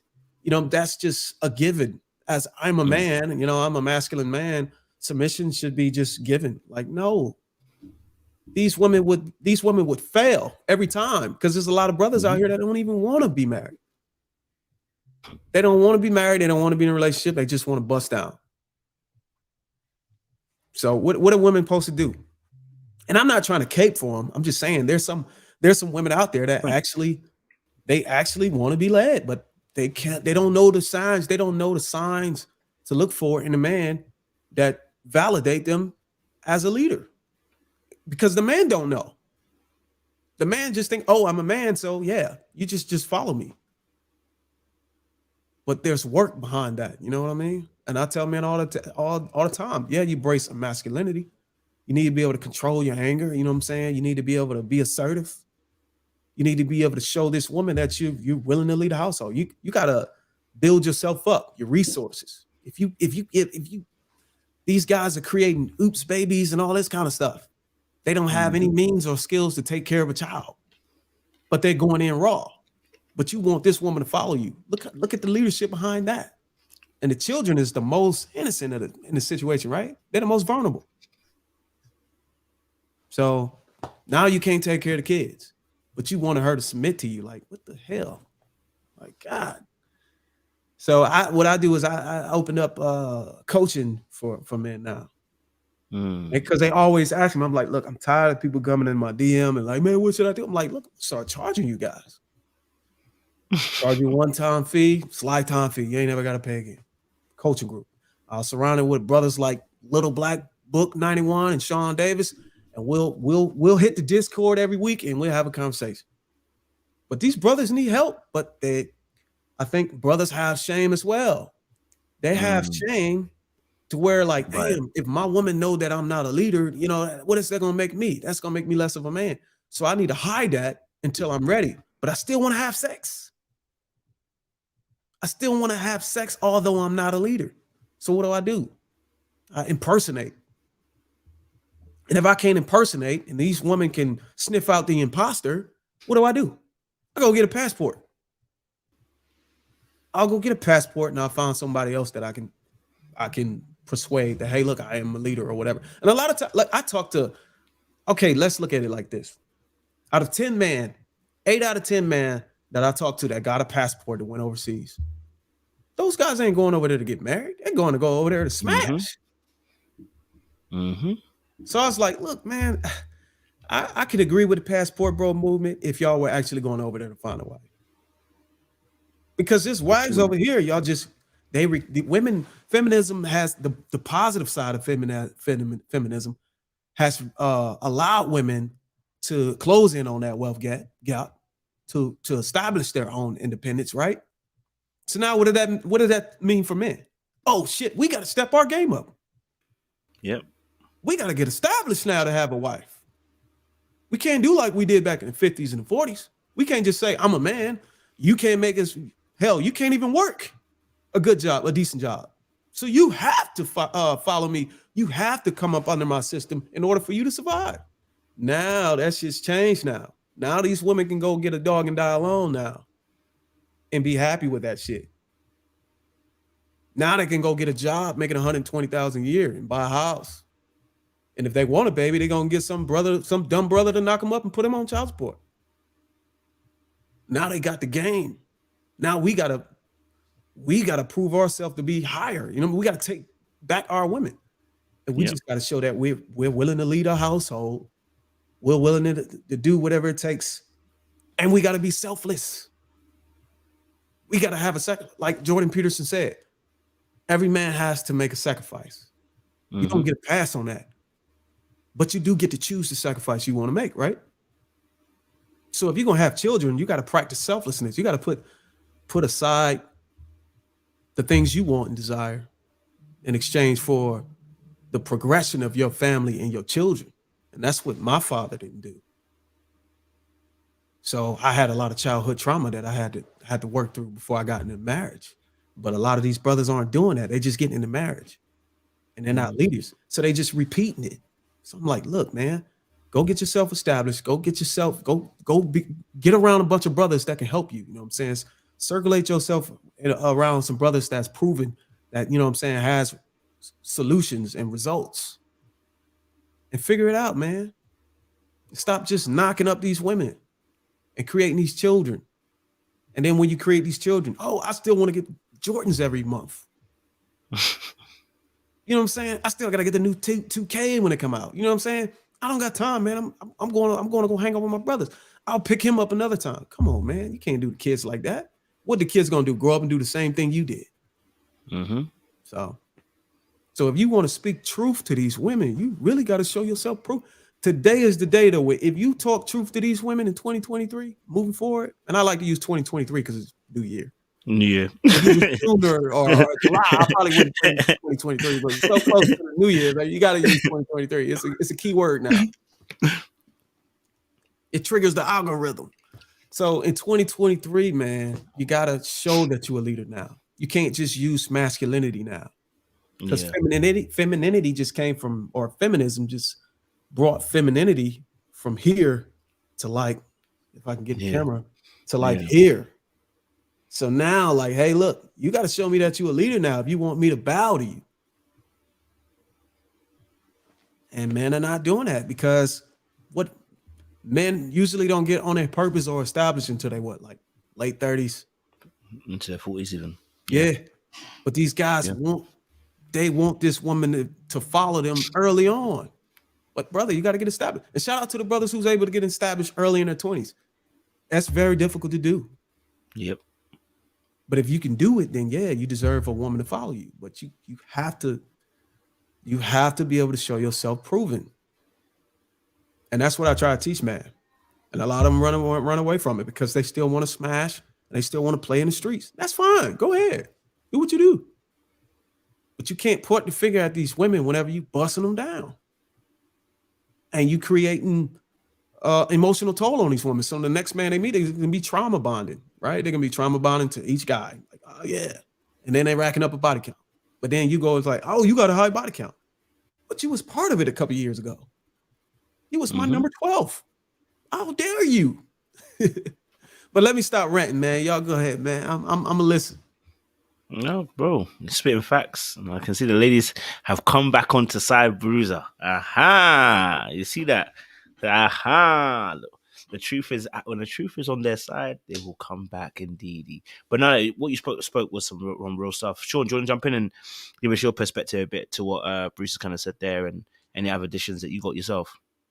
Yeah, I think obviously there has to be balance, right? And I think similar to what Bruiser was sharing, I think like the truth doesn't mean that I'm looking to beat you into submission, or the truth doesn't mean that I'm hurting your feelings. The truth doesn't mean I'm looking to win over or get one over on you or manipulate you. The truth is how I feel, right? Or if I see you doing something that for me is problematic, and I share that in a way, again, that's respectful, right? And for those that I saw some of you in the comment, right? So you ladies know how we talk, how we get down. It's not about a disrespect thing, but I think that there needs to be that opening ear, and I think that on the other hand, what we see, and we take it in, right? We hear a lot about the things that men need to do, right? You heard all the things that Bruiser shared, right? As men, we take that in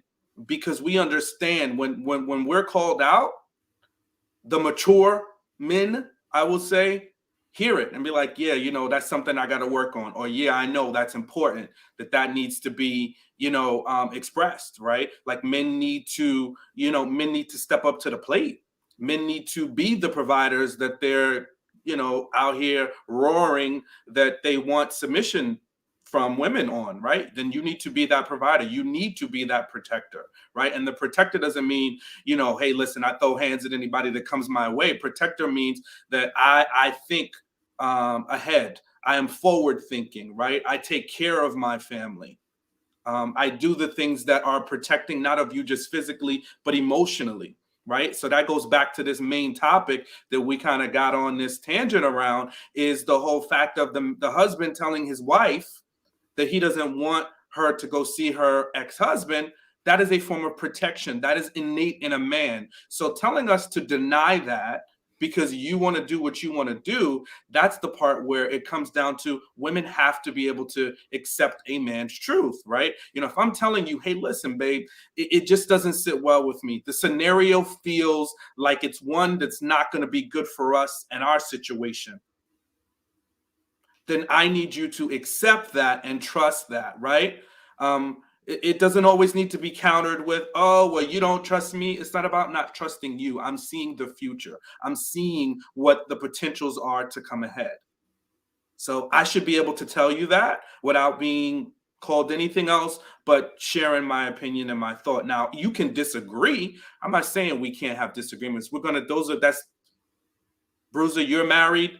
I was married for 5 years. We know disagreements are going to happen. Any man that sits up here and says, my wife can never disagree with me, you're stupid. You're dumb. That's not realistic. You're not going to have a healthy dynamic, because guess what? There's things that women know more than men. There's things that you're going to have foresight on that I may be wrong about. So the only way some of those things get fleshed out is in a disagreement, a respectful one, but it's in a disagreement. So that's not what I'm saying. So I don't want that to be misconstrued, that the submission to me means every time I say something, you agree and you just sheepishly run and do whatever I say. No. But submission does it does require respect. It does require you to self-sacrifice, right?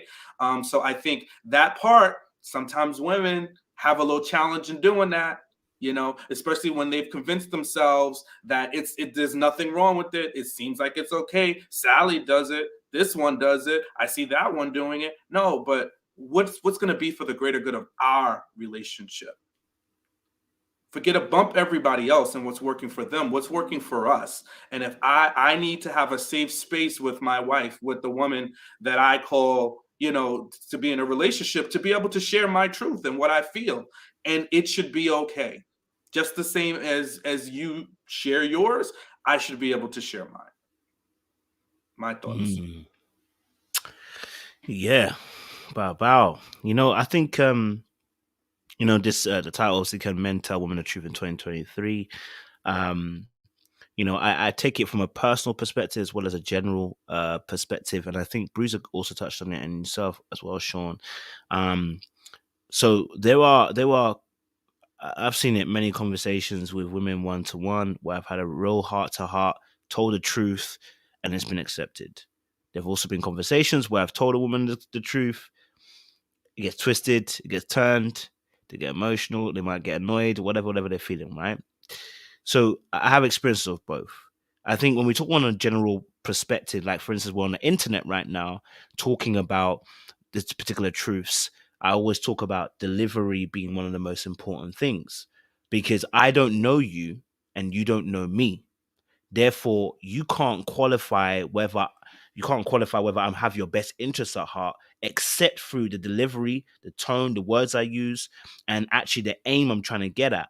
So, for instance, as Bruiser was talking, and he first stated to us first and foremost, and I'm telling you, this made a big difference.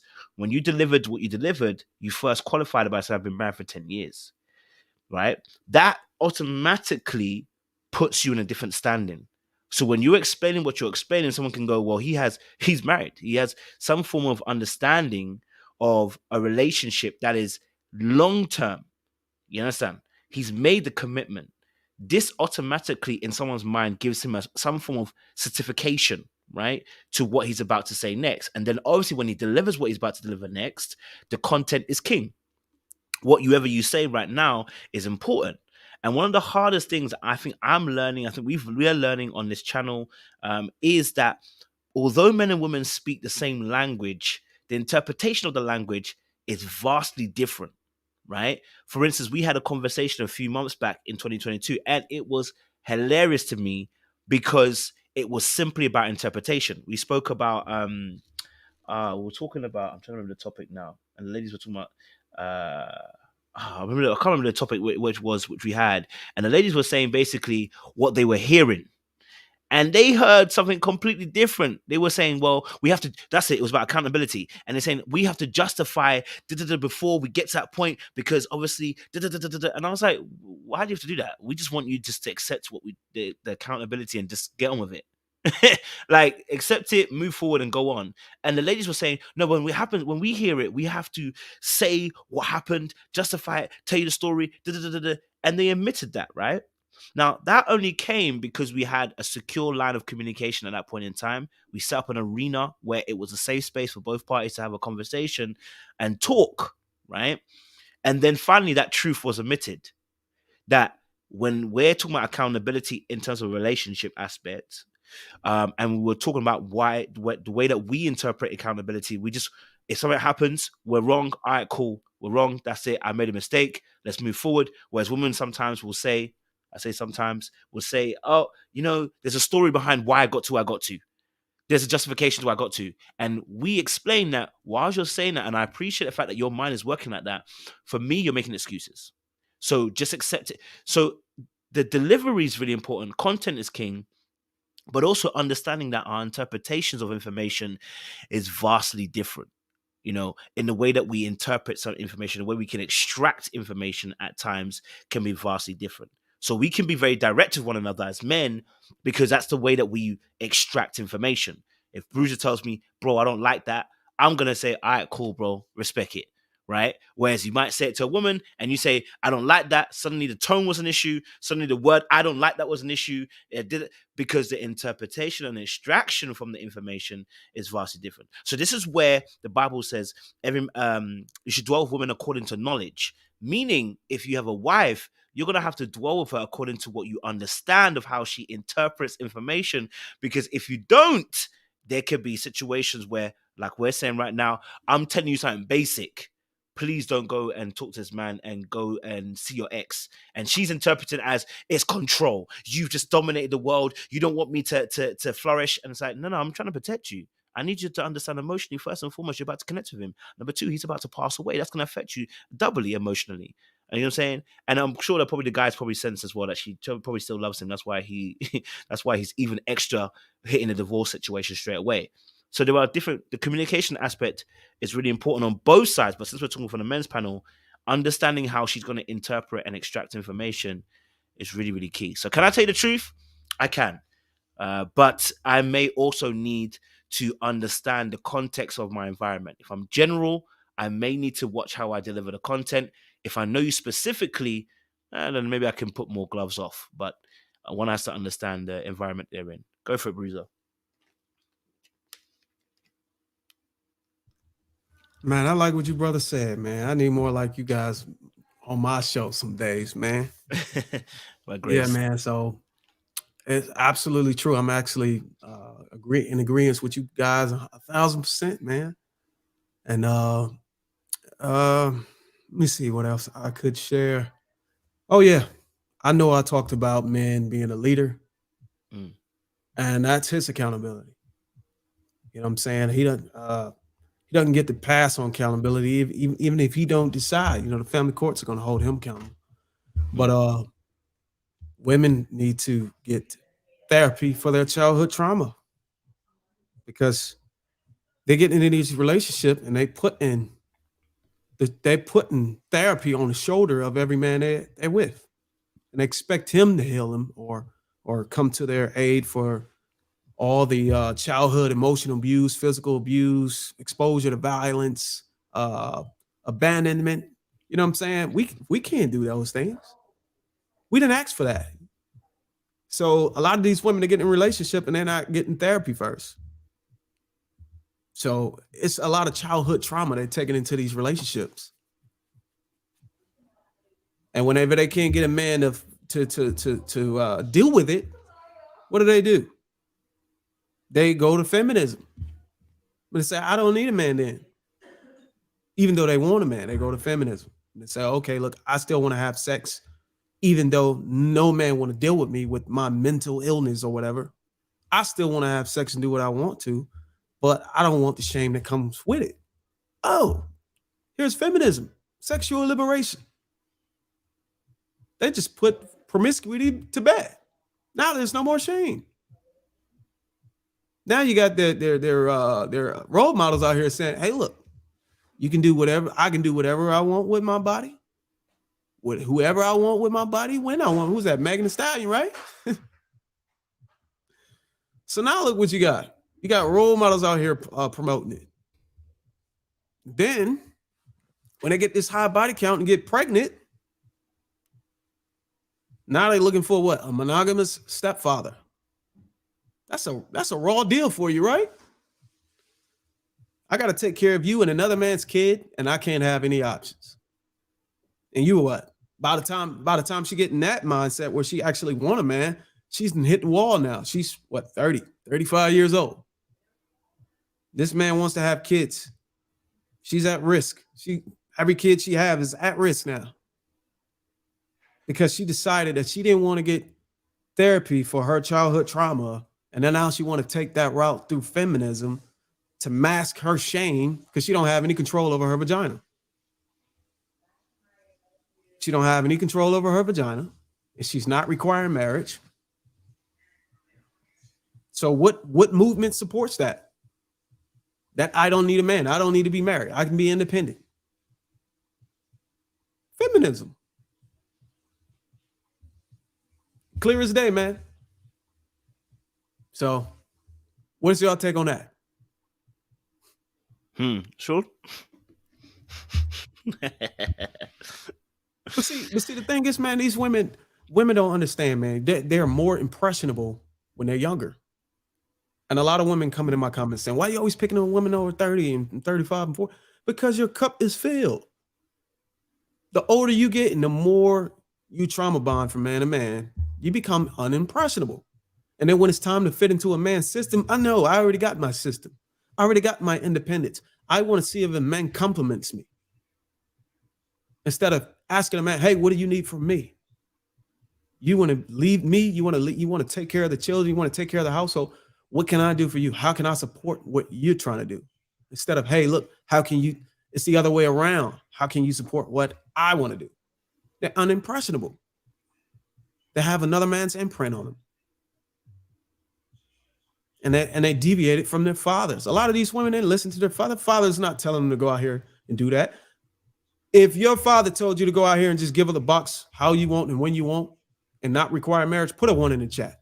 If your father advocated for that. A lot of times the father wasn't even in their lives. So they got abandonment issues, childhood trauma. They need to get therapy for that. So at a younger age, you're more impressionable. That's why I tell a lot of brothers all the time, these guys are 35, 40, they're established. Oh man, none of the girls my age. What did TK Kirkland say? Shout out to TK Kirkland. There's a group of women graduating in June every year. Impressionable women. I know they're young, but you want to take your risk with somebody whose cup already full. She's not going to be submissive. She's not impressionable. There's nothing you can do for her but help her pay the bills and take care of her kids. And if she decides to give you a kid, then you do that. But if I tell any man, look, man, I got nothing against single moms, except I think they're delusional. I tell all brothers, look, man, if you work hard to get where you at, there's 2.8 million women. Okay, women outnumber men by 2.8 million. If every man got married, there's too many women out here to go share another womb with another man as far as creating your legacy. Shout out to Russell Wilson, but I wouldn't have done that. There's too many. You can get any woman that you want in the world. You pick the woman that already had kids from another man. That was a status gesture. I think that was a status thing. He saw Sierra as status, man. He probably had a crush on her when he was younger, watching her on 106 in the Park or whatever. It's like, oh, I want her. When he got to the NFL, he got her. So I tell brothers like, look, man, you can't use Russell Wilson as an example anymore. Stop it. The man is a multi-millionaire. He can do whatever the hell he wants. You're not making that kind of money. Find you a woman that's impressionable. Build a legacy in a woman that doesn't have an imprint from another man. If you're established. Now, if you got these guys out here that got multiple baby mamas, then yeah, go ahead. You probably don't want to have kids, and she already got kids, so you want a woman that already got kids. You don't want a woman that don't have kids saying, hey, look, I want to have kids, and you're not ready to have kids. So by all means, yeah, to each his own.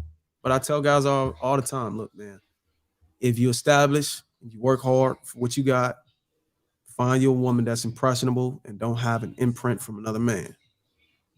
Because the kid's loyalty is never going to be, they're never going to be loyal to you. They're always going to be loyal to their father, their original father.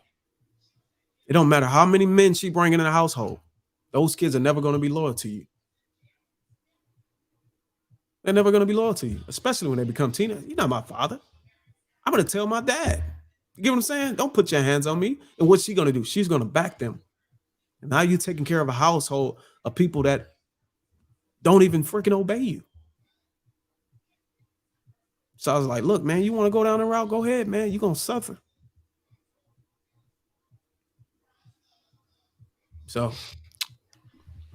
So I would counteract some of your points. I actually agree. I agree with what you're saying. Some of the aspects of what you're saying, I would counteract some of the points only because they became statements. For instance, the statement of single mothers are delusional. I would stand against that. I don't believe that to be true. Are there some single mothers that are Hold on, wait. You said you don't agree with what to be true? I'm sorry, I didn't catch that. The statement single mothers are delusional, because you made a statement single mothers are delusional. Okay, so for the most part, I'll retract that and say majority of single mothers are delusional. I would still disagree. I can't say most are delusional. I would understand where you're coming from in terms of, like you said, about the impression in terms of single mothers who potentially might make it, what your natural first choice, would it be a single mother? No, totally understand that aspect. I think just that part that where we say single mothers mean delusional, I would disagree, and I would take it to this point where I'd say there are aspects on single mothers. We want to talk about single mothers. We want to talk about women. We talk about men, even that are delusional. We talk about, this is a word that we're using in 2023. There are. I would still not class all, because I say this because there's a talking point that I've seen, especially in the manosphere community, which is that particular standing point, which is single mothers are, they're not great partners. You know what I mean? They are only care about their kid, and they can never love you, etc., etc. And I'm saying that I disagree with that. Whilst I understand that there is going to be some difficulties, yes, a child may be a child who is much older, let's say more set in their ways, may not find it easy to adjust into relationships or into having new stepfathers, etc., etc. First and foremost, I want to say this, which is, if you're a man and you decide to go after a single mother, more fire to you, right? You should be aware of some of the things of challenges you're going to face, which are slightly different, because you're going to have different in terrain you're going to have to navigate, which is now a child and the mother also having a child from a previous relationship. That's a terrain you're going to have to work out, but they're not delusional for that. They're not necessarily wrong for that. I don't think I gave you details on why I think they were delusional. I just went into some information. But the delusion comes from their expectations of the man that they prefer. Mm-hmm. So if I was to be spot on and give you some context of why I think single mothers, or most single mothers, are delusional, is because of their preference in a man. And I think I think it's obvious what most of the single mothers' preference is. We hear it all the time. Mm-hmm. They have kids. They have needs. So what do they want? They want a man that makes what? 6 figures. They want a man to be 6 foot tall. They want this man to have a 6-pack, a credit score higher than 600, a pecker longer than 6 inches. Like, come on, man. That don't even make up a fraction of percentage of the men in the world, but that's who they prefer because of their state. That's where the delusion comes in. You want this guy, come on. That's where the delusion come in. It's their expectations of the preference of man that they want. And they don't want no other man. That's why I call it delusion, bro. I think, and hold on, let me put the cherry on the top. They want all those things from a man, and they want this man to be monogamous. Is that a fair deal?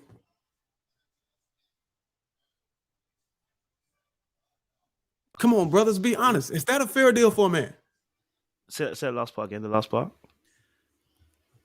They want this man to have 6 figures. They want him to be 6 foot tall. They want him to have a 6-pack in shape. They want him to have more than 6 inches of cock.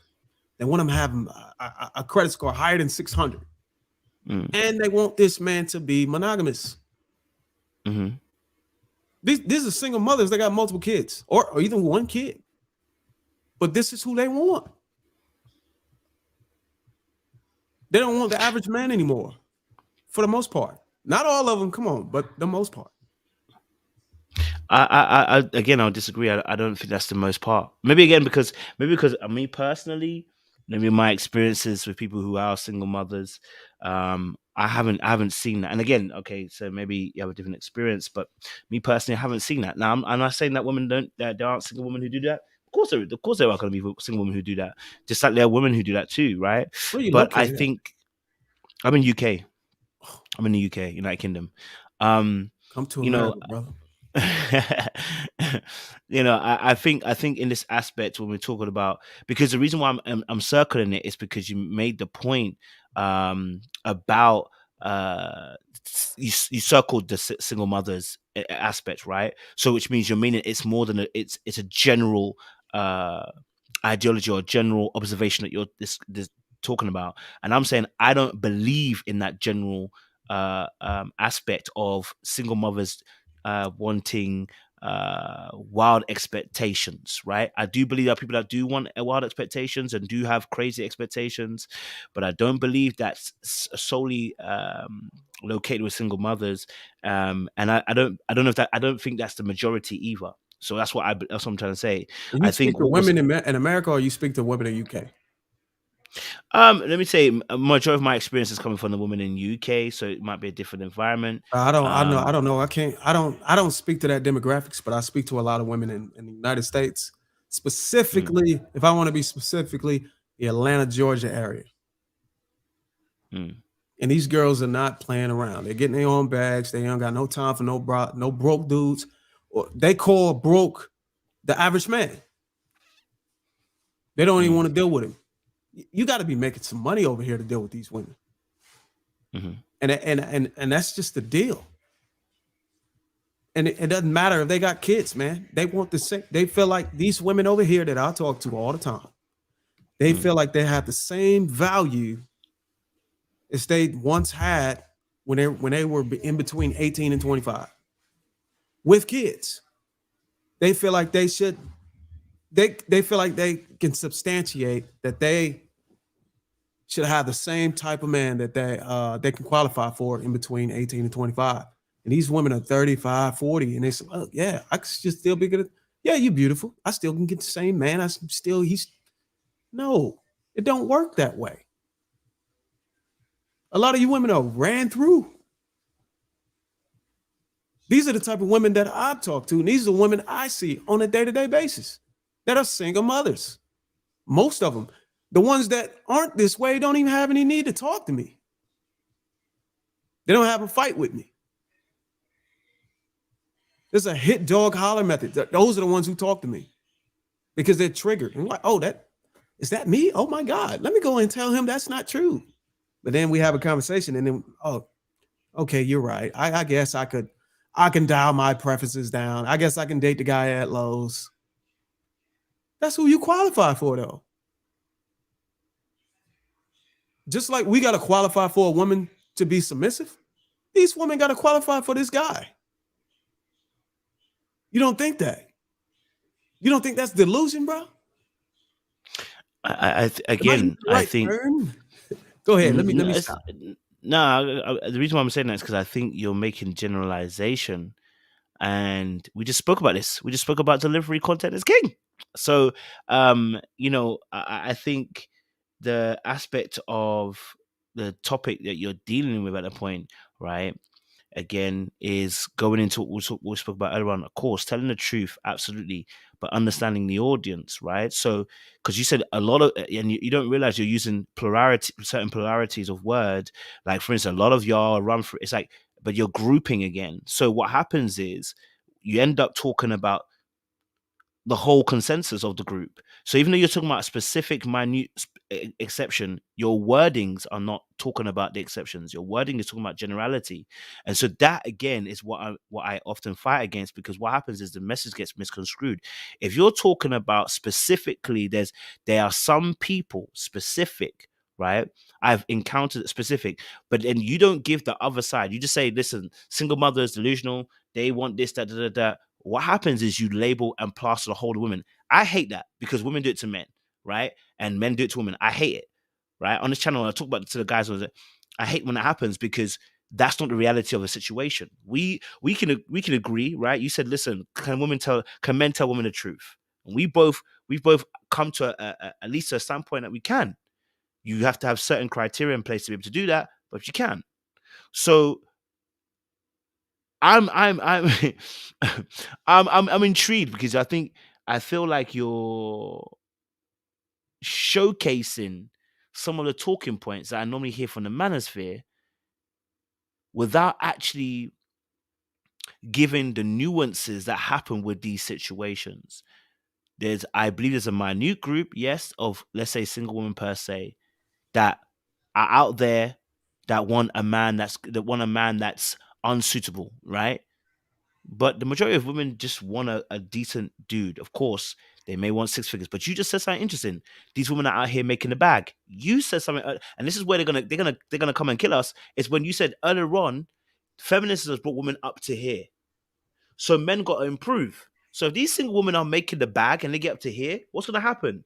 They're going to want to require a man that goes up to here. Why? Because women date up and men tend to date down. We don't often date up. We often date down or across. So then why would it be then delusion if these single mothers make the bag and they've gone up like we described, and then they're looking for someone who's up? Why would it be delusion?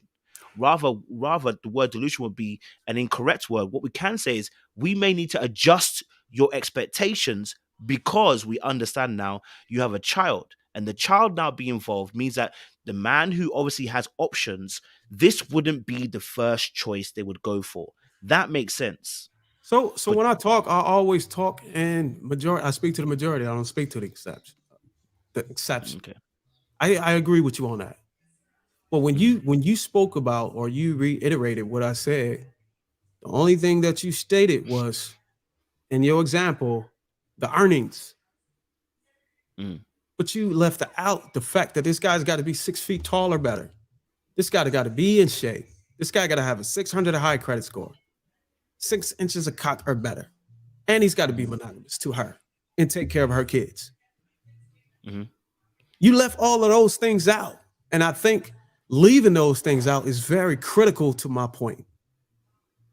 And listen, I'll agree with you. It is a point that's been circling around, but that doesn't discredit the validation of the point. You get what I'm saying? I can bring a different ideology to it, but you got to understand that when we talk in a space like this, we got to be able to have an understanding. So these terms need to be familiar. You get what I'm saying? So we can, I know what he's talking about. Instead of me just making up my own terminology, and then you're like, oh, can you explain what you mean by that? That would be fine, but I'm not one for reinventing the wheel. And I know there's value in keywords. You get what I'm saying? And for your sake and your channel's sake, there's value in the algorithm recognizing voice, recognizing terms in voice to validate that whatever tag or whatever title you use for your video is substantiated by what you're actually talking about. But that's neither here nor there. That's not my point. My point is, I speak to the majority of women. I have about what, like 39 to 40 videos, live shows where I have men and women come on, and we talk about these things all the time, different women all the time, and it never fails. I look at statistics, I read, you know what I'm saying? I'm 36 years old. I came up in the household the very households that I'm actually talking about. It doesn't devalidate me. It just gives me a deeper understanding because I actually can relate to it. So I actually was brought up in these households with these women abusing government assistance and all this other stuff. They're calling their friends. Hey, look, let me give you my son's social security number so we can get a bigger return from the IRS tax return, income tax. Come on, brothers, don't act like y'all don't know the game. No, we do, but I think again, you're talking generalities when I believe what you're talking about is exceptions. I don't see that as a common general thing, and that's my issue when you're kind of making the points of late. It's making generalities of things that I believe are exceptions. That's my thing. But let me let Trey jump in because I've been talking. So Trey, welcome to the panel, bro.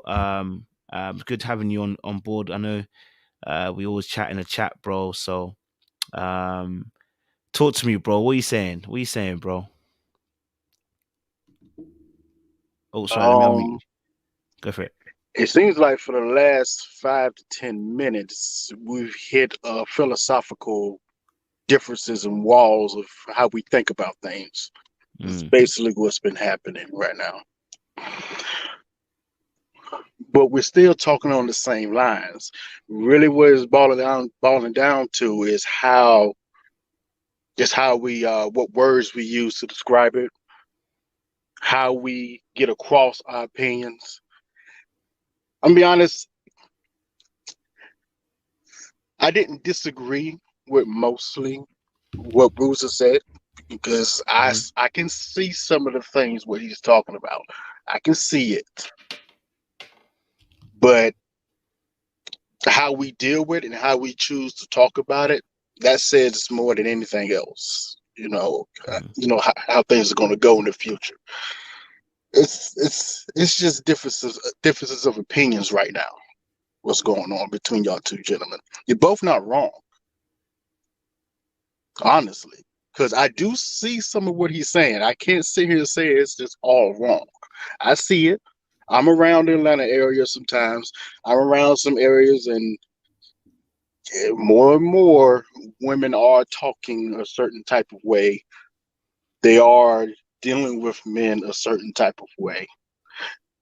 Don't fully agree with it myself, but then again, some of our fellow men, they're falling short, and they are, to Bruce's point, they are literally walking around here thinking that it should just get. I deserve this without actually putting in the work to actually get it or deserve it. That's a true statement. That is true. It's happening everywhere. More and more men. I see my brothers doing it, and it's kind of sad. Now, what to do about it? That's the question. That's the real question. What are we going to do about it? How are we going to help our fellow brothers here? What message do we put across to help our brothers here? Can we all get on one accord and put across the right message to calm some of my other men down? Because it's getting crazy out here. I'm a single man, pretty recently, and I'm looking around here, and I'm not gonna lie, I really don't feel like getting back out there. It's ridiculous. I'm like, it's been better just being by myself, just watching. Why you don't feel like getting back out there? It depends on who you're getting back out there with. And like I said, you're not wrong. I am seeing some women start their mindset starting to shift. They are starting to talk how you've been saying they've been talking lately. And it's been a little jarring for me because I'm an older guy, so I'm like, okay, this is not what I'm used to. I was raised a certain type of way. I was raised to act like a certain type of man. So it's a little jarring when I am trying my best to do the right thing, and I'm getting either confrontation sometimes, or people are looking for a handout. What can you do for me? Which I understand. Listen, I understand it. We play a certain role. We play a certain role in our society. And women play their certain role. But we really have to work on our communication with one another. It's getting bad out here. It really is getting bad out here. You can see it every day. It's a little discouraging, So, I mean, I would say for the most part, you said, what are we going to do about it? I think for the most part, us brothers in the previous conversation, we know like solutions. But regardless of our solutions, whether we like it or not, the foolery is still going to take place. You get what I'm saying? It's still going to take place, man. And my thing is, I have a son that's 9 months old. He's got to go out here in this. He needs to be aware of what he's getting himself into. And the only way to make him aware is I need to understand how these women are moving, so that I can articulate to him, hey, look, this is what you need to watch out for. And if you decide to be with this type of person, with this type of mentality, these are the things that are going to be expected of you for the most part. If you get lucky to find one that's not on that type of move on that type of time, then good for you. But the chances of you running into it is high in this area. I'm not talking about the UK. You got guys checking out, man, flying out of country, man, because they're maybe 7 or 8 out of 10 women are on that type of time, and they recognize it. And there's nothing really they can do about it, or nothing they want to do about it. They don't want to put the energy, so they leave. But I don't want my son to have to do that. I want him to be aware, and I want him to be able to navigate through the bullshit. But the only way these brothers are going to be able to navigate through the bullshit, they got to recognize it. And how do they recognize it? You got to talk about it. So, yeah, I get it. There are some exceptions out here. Shout out to the ladies that's actually holding it down. They're being sexually disciplined. They're working on themselves. They finding a good man. They're being a good wife. They're raising their children.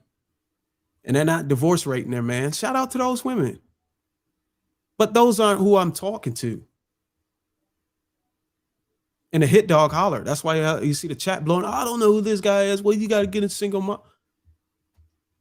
Hit dog holler. If it's you, then fix it. If it don't apply, then move on. And for the sake of talking points, I'm going to use another one, because I think it's funny. You got to be able to eat the meat and what? Spit out the bones. If it don't apply to you, baby, then we good. But I'm a chill. So I'm gonna Sean jump in a second. I definitely hear that, but saying obviously choose the bones, spit the meat out, etc. is great until women are doing the same thing to us. There has to be a way that we're going to communicate. This is what we were saying: communication to our audience to understand context and the audience and what we're delivering. Because, like I said, I'm a person I'm a stickler. These guys know I'm a stickler for language because it indicates the heart.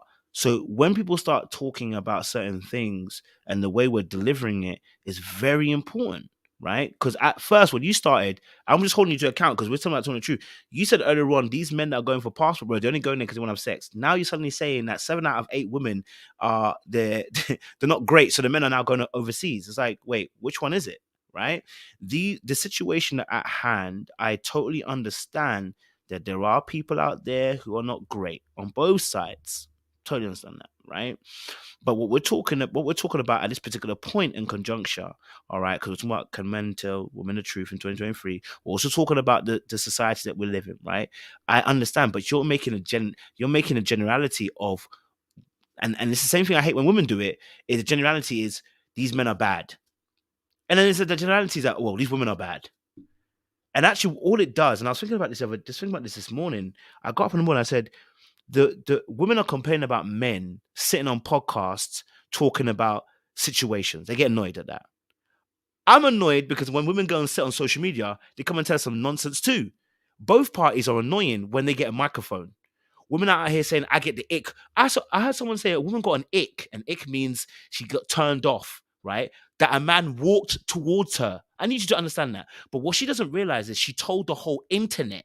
So what happens is men, in our generality, we're thinking she's talking for a general purpose of men. And then when men sit on a podcast or sit on the internet and say something about I get an ick when women do this or whatever, then the women are thinking it's a generality too. The issue is those who have a mic have to be careful in how they deliver a message, because we're trying to aim at an audience to get them. You just said a hit dog hollers, right? I hollered too, because I heard it and I said, it's not that it's not even gonna go down well with the audience. That's not my issue. My issue is even what you're saying is not going to be heard, because we just discussed this. We just discussed about how we want to get the information across to the other side, and talking generalities when they're actually exceptions for me personally, don't really make sense. To talk about certain single mothers who have exceptional standards and how they see things, it's like going on to talking about Ready to Love. We just spoke about Ready to Love, and saying Conveyor is every type of woman in the United States or UK. Conveyor was one woman who said about her standards, which were like, bro, like, come on, that standard's a bit mad. What did Morgan say the same thing as Conveyor? Did Janique say the same thing as Conveyor? Did Cynthia say the same thing as her? No, it was one woman. But if you start making that a generality, now you've labeled the whole thing. And now that's an issue, because you're making things are exception and actual generality. And that for me is problematic, because that's how we get issues within our community, because people start having wild ass thoughts. We have myths on both sides. Let me give you one of those myths. We talk, and I'll agree with you on this one, Bruce. And you know, ladies, unfortunately, you're gonna have to get this one. Let's talk, for instance, BBLs, right? Women get a BBL and they say to us, well, you men love the BBL. And we tell you straight, we don't love the BBL, right? What they've done is taken exceptions and made them generalities. But we see you double tapping on the screen. Yeah, but we don't marry that. So what do you want to do? Right? There are aspects of conversation which get generalized that don't need to be generalized. There are exceptions. They're not generals. So when we start making it general, we have an issue, because then the audience feel triggered. Women get triggered, but we also get triggered when we get labeled in general, when it's not general, it's exception. When women say men are trash, I get triggered. I'm like, no. The man that I roll with, I know they're good men. The men on this panel, I believe they're good men. So when you're telling me men are trash and you're not qualifying a statement, I'm going to be annoyed, because you're making an exception, and your exception, your worldview, your reality, making it everybody else's. It's like, nah, that's not what's happening. So for me, that's what I want to qualify. But let me leave it there. I'm going to let Sean jump in, and I'm going to let you get back in, Bruce. Sean, jump in, because the audience said they want to hear your voice. Why do you want to drag me into Well, I just kind of got lost on the tangent a little bit, but you know, I understood what you were saying. I don't know that I necessarily agree. I get the sentiment of expectations. I think that that's the route you were going down, in terms of just having unrealistic expectations, right? So if that's where you're going, I mean, I don't want to assume, but you know, if that's where you were going, then you know, I think that's a conversation to be had around what are realistic expectations, and what those look like, right? And us just being realistic.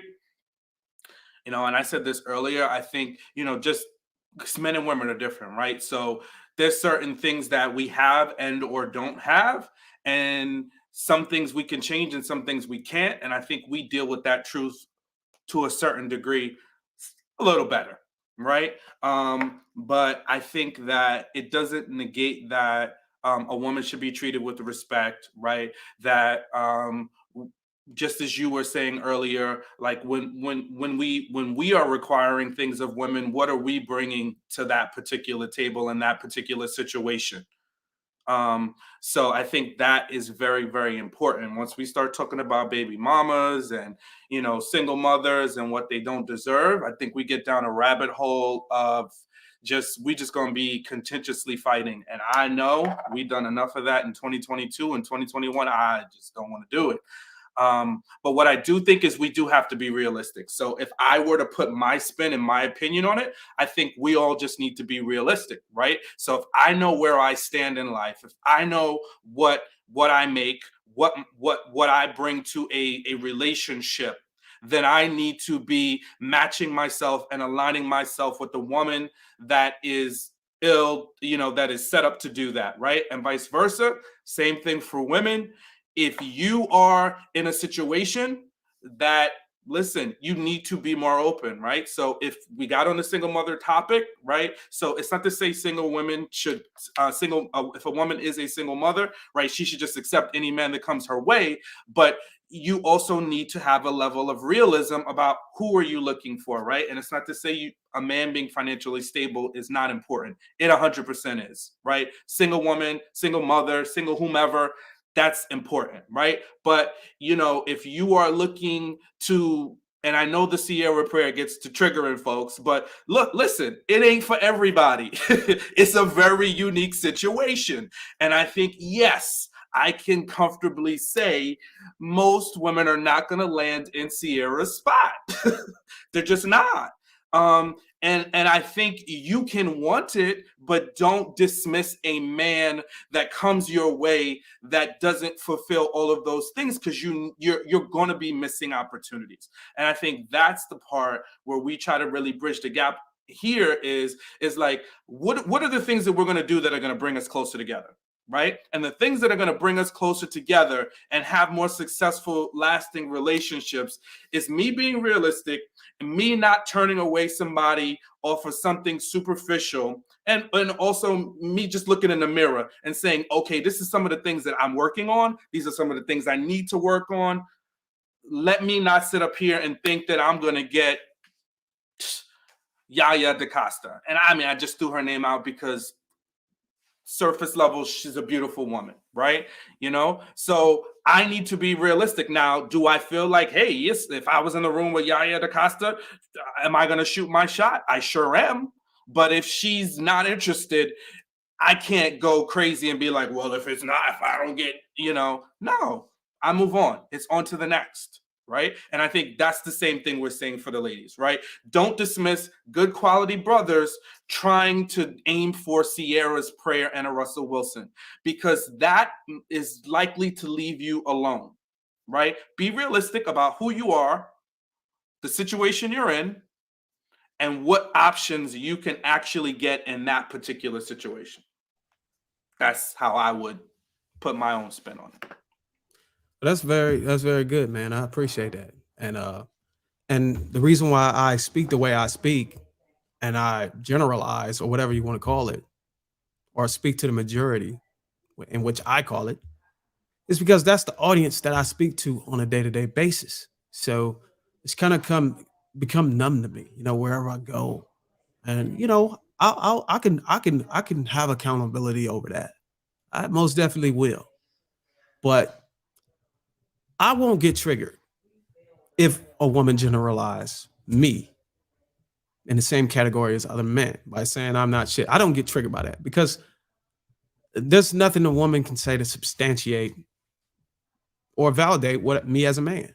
And there's men out here that allows women to do that, or they get triggered, or they pour some emotion into that. I don't do that, because I know who I am as a man. And that's where masculinity comes in. So these single mothers, and I agree with you, Sean, I'm glad you stated that. That's mostly what I was talking about. Unrealistic expectations. It's about what these women feel like they qualify for when I talk about delusion. And then you got more movements coming about. Now you got body positivity.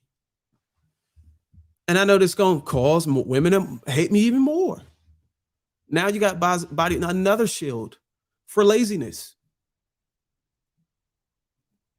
You got feminism keeping women from going to go seek therapy, and then now you got body positivity keeping the women from going to go to the gym. So like I'm not concerned with the delivery at this point, because inevitably all this stuff lead to is a cycle of the cycle continuing through the children. The children are the vulnerable ones. They're the ones who got to suffer.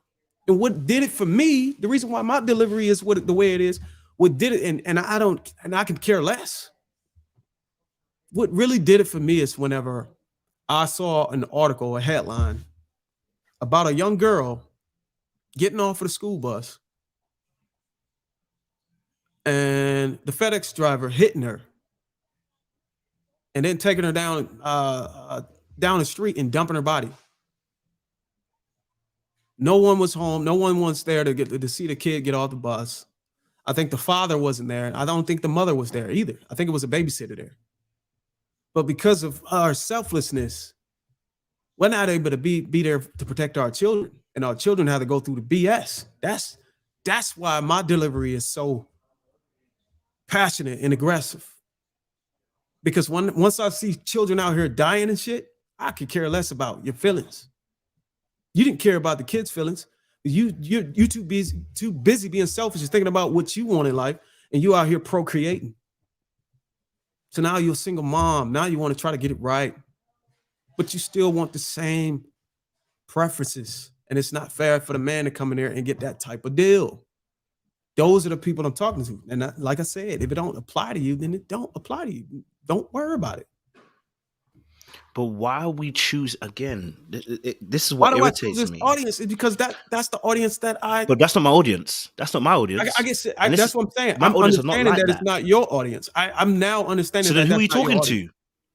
But that's my issue. My issue here is that because it's a talking point, it's a rhetoric. It doesn't matter where you go, you end up talking that same rhetoric. That's why I challenged it. I challenged it because sometimes people be holding rhetorics that aren't true. It's a rhetoric. What I just said was true. Bro, what you talked about was an exception to the majority, but you made it a majority. Story amongst 1,000 stories. And even if there's 1,000 stories, there are 100,000, a million other stories where that doesn't happen. And I'm trying to tell you, every time you make a story, when you tell me make a story into a generalization that the general populace are doing, we will have an issue because it's not the general attitude. Majority. You keep taking my word and you keep taking majority and substituting for generalization. Sorry, you're right. Majority. You're absolutely right. So the majority yeah, go on. So if I'm a sergeant and I was a sergeant in the military, mm-hmm. and if I got 100 men out here carrying out a mission, mm-hmm. and 75 of those men fail in a mission, but 25 succeed, my whole mission failed. Mm-hmm. You know why? Because 75 children are going to suffer. Mm-hmm. So that's why I speak to the majority. 25 children are going to be fine, but 75 children are going to suffer. My whole mission had failed until 100% or majority of my soldiers carry out the mission and succeed. Then I can change my, delivery. Then I can start speaking to the other side of the majority, the new majority. But until that happened, I gotta get these people right. And that's my way of getting back to my community. If I see dirt on, look, I'm just gonna ignore that. I'm just gonna talk about all the people that are succeeding. Yeah, that's fine. We got enough people doing that. But who's helping these people out? Who's making these people aware? Who's showing that, hey, look, you don't have to continue down this lane. You can go this route. And you can save your children. I just had a live stream yesterday. It's called Save Your Marriage, Save Your Children. Mm. I spoke to people who were in crisis. I could talk to people who's doing fine all I want, but it's too many people that's coming to me saying, look, hey, look, what do I do about this? How do I do about this? I'm young. I just graduated out of college. I'm a software engineer. I don't want to blow my money and get divorce rated. This is stuff going on. Look, this is what you need to be aware of, and this is how you need to move.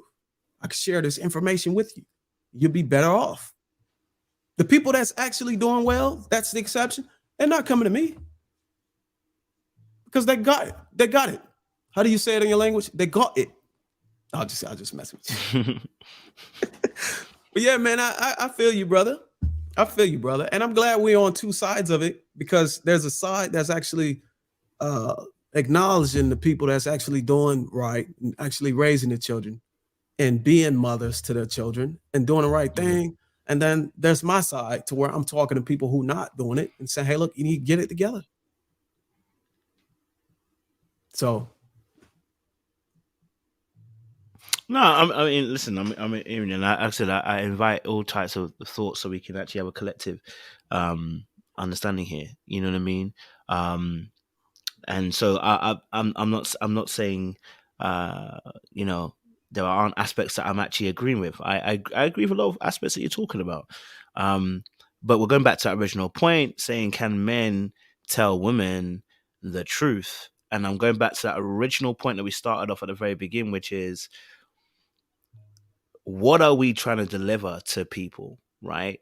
And if it is the truth, and I say if the quote unquote point, if it is the truth, what truth are we trying to deliver? Because again, what is the audience? What's the context?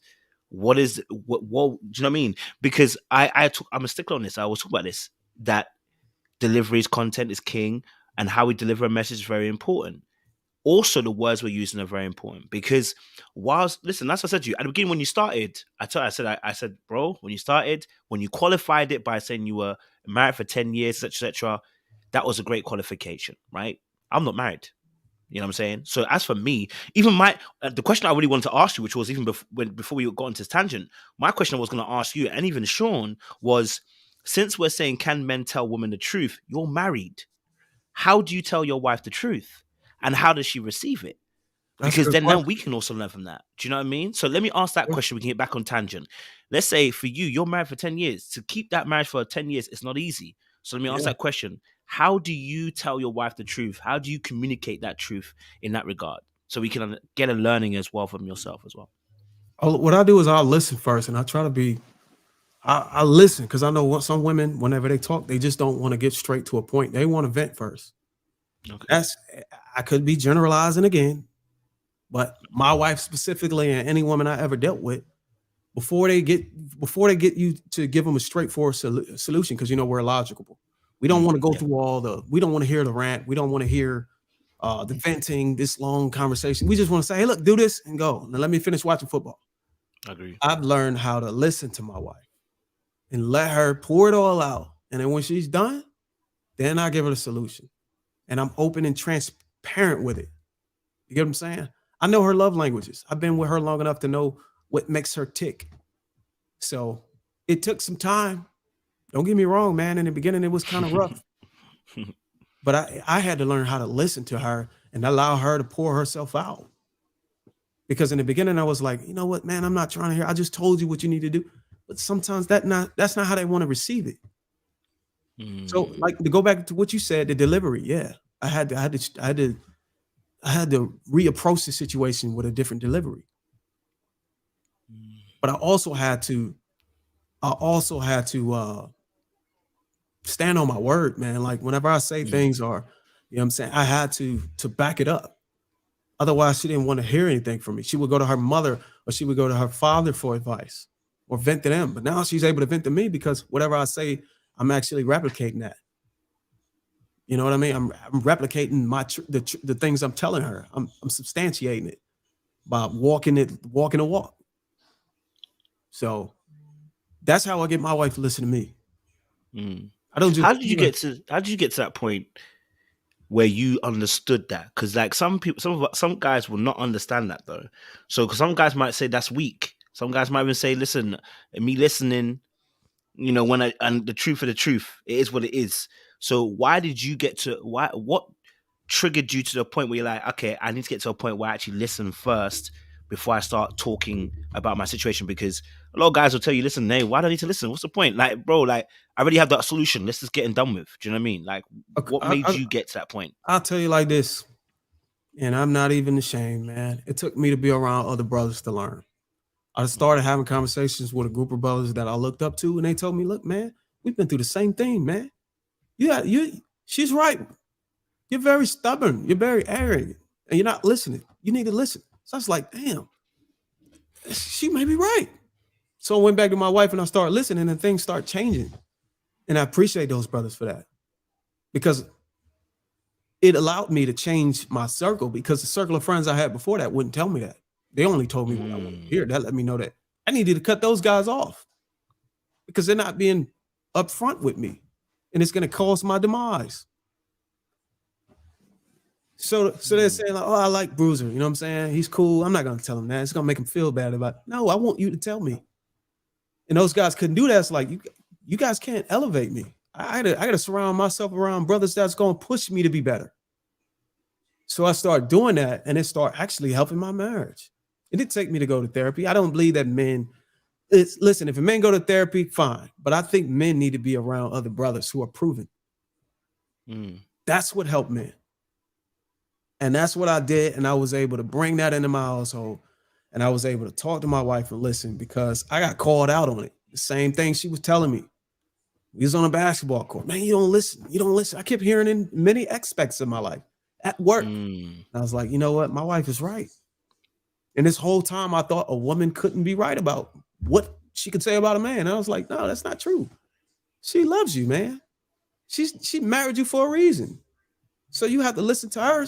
Her word counts. She's just not a picture on the wall. So it's nothing wrong, man. And these guys think they're soft for that. It's nothing wrong with taking advice from your wife. It's your wife. This is your wife, man. She's going to be there forever. Supposed to be, supposedly. So your best interest is within her. So that's my thing about it. I love what you said there. So you said about, and I think this is really true as well, especially for us as men, is having the right circle around you. I think we've spoken about this before, about the support links around you. You know what I mean? It's like a boxer in the corner. Having the right team around you can really save the day. So for you, you were saying that once you got around the right brothers, that's what changed the mindset in terms of how you saw your wife. I want to ask a question, maybe a little bit personal, but I think it's just, I think you're a very open person. How did you get to a mindset, or where did a mindset begin where you said, and I can kind of reason this, and I actually understand where you're coming from, where you said that a woman, how can she tell you the truth about a man, almost in a sense? Like, you know, how can she tell me the truth about me, in a sense? How did you get to that place of a mindset? Do you know what I mean? For you, what was happening for you that you had that mindset originally before it broke? I started to realize the things that she was telling me benefit her. And I know that women are not going to tell you to do anything or behave in a way that's detrimental to them.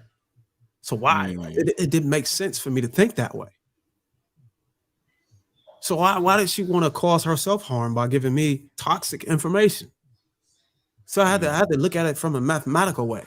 Like, it just didn't make any sense. She's involved with me. She live in the same household. Why would she lead me astray? It's when inevitably it's going to lead her astray. So I had to look at those two things. Like, it just didn't make sense. Like, she has to be looking out for my best interests and her advice. You know what I'm saying? And her take on some of the decisions I make. So I started to embrace, her side to the story. I started to embrace, her advice, her preferences, you know what I'm saying? And stuff like that. Don't get me wrong. It's not like she run the marriage. I am still a leader of my household. Of course. But when I make decisions that she may be concerned about, I'm able to hear her out now. You know what I'm saying? I'm able to take in consideration of how she feels. And that made our relationship even stronger, because now she's able to see that, okay, this guy cares. He cares about how I feel about some of the decisions that's going on in the household. And I'm not just here, being led blindly. And that made me appreciate her being able to actually articulate that, because a lot of women are just following you. But the fact that she was able to articulate it to me, like, damn, I see what you're doing, and I'm proud of you, you know what I'm saying? And this is why I'm listening to you, and this is why I feel so good about where we are now. And it just made everything better for us. And now when we have children, now I'm at ease. My mind is at ease that her behavior, you know what I'm saying, her characters, let's say for God knows who, it doesn't, our marriage fails or some shit. I don't want to wish that on myself, but her behavior and her character extends beyond our marriage. I know that my child is going to be good. You know what I'm saying? Because of this type of person that I chose to have a child with. And I know that you can choose to have a child with people that are not fit to be a parent. But I've been able to discover that this woman right here fits the deal for me. So it put an ease of mind in me to where, okay, look, if I have kids with her, Are we going to be good? What if I pass away? What if something crazy happens? Is this woman stupid? You know what I'm saying? Is she going to make the right decisions with this child? Those things help, man.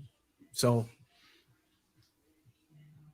I hate to go on a tangent all the time, man. But No. So I wanted to just because you're on something, and I wanted to just tap into it. You said because you to get to so before you had that inspirational revelation from the men, you had a different mindset, and I was saying, where did that mindset come from? Because the mindset that you had towards what you saw as a woman, let's say a woman that you were with or dating, or how you saw a woman, it changed because of the brothers getting involved, which I think a lot of men, this is this case for a lot of men, because I mean, we can talk about power dynamics, and we can talk about how men view other men. We respect each other. That's what I said about the boundary situation with the earlier dynamic. Unfortunately, ladies, we're going to heed other men because we see each other as co-equals. That's just the reality. In terms of as a black and white statement, we see each other as co-equals, and oftentimes we don't see women as co-equals. I'll be very honest with you, just because of the way that we're grown, we're reared, and the way that we're brought up. But I'm asking you for yourself, where does that mindset come from? Where was your mindset coming from towards women before the men intervened? Where did your mindset come from so that we can get an understanding? Maturity. I would say maturity was a big part about it. You know, when I was young, I wasn't as polished as I am now. I didn't have the same intellect. I didn't have the knowledge I had. You know, I started to grow, and she grew with me. She was patient enough with me. So I would say it was my maturity that helped me change my mentality. I started to see things that didn't make sense. I'm like, yo, this don't make no fucking sense. How about we do this? So it was a maturity. I'm gonna hit one time. Sorry. What I'm trying to get the answer for is, where did the previous mindset come from? The What previous contributed mindset. towards it? Yeah. You know, I never had this conversation before, so this is something new to me. The previous mindset Respect that. of me not trusting a woman. Yeah. I would say it came from childhood. Okay. And I don't like to make excuses. That's why that's why this conversation is new to me, because I'm not used to going back and saying, oh, look, this is where it happened. You know, usually I just move forward. But I would say is I never saw, I never saw this maturity. I never saw it. My father wasn't there. You know what I'm saying? And like I said, I hate to make excuses, but I didn't see the dynamics. I didn't see how it was supposed to map out. I didn't see how a marriage was supposed to be between a man and a woman. I never witnessed. So whenever I did have a woman, I was like, you know what? You just gotta have to listen to me. I don't trust you. And I would start seeing my mother and my aunties on drugs and all this other stuff and how they're caring about it. I was like, I could never listen to a woman like that. Look how she talk about my father. My father was always sending me stuff. She's still downgrading. Like, he's not nothing. Like, but that's her opinion, I can't get mad at that. But damn, so I was like, you know what? I'm gonna be careful about this. I had to be careful about it. And it took some time, you know what I'm saying, for my wife to grow on me and for us to, be more transparent with each other.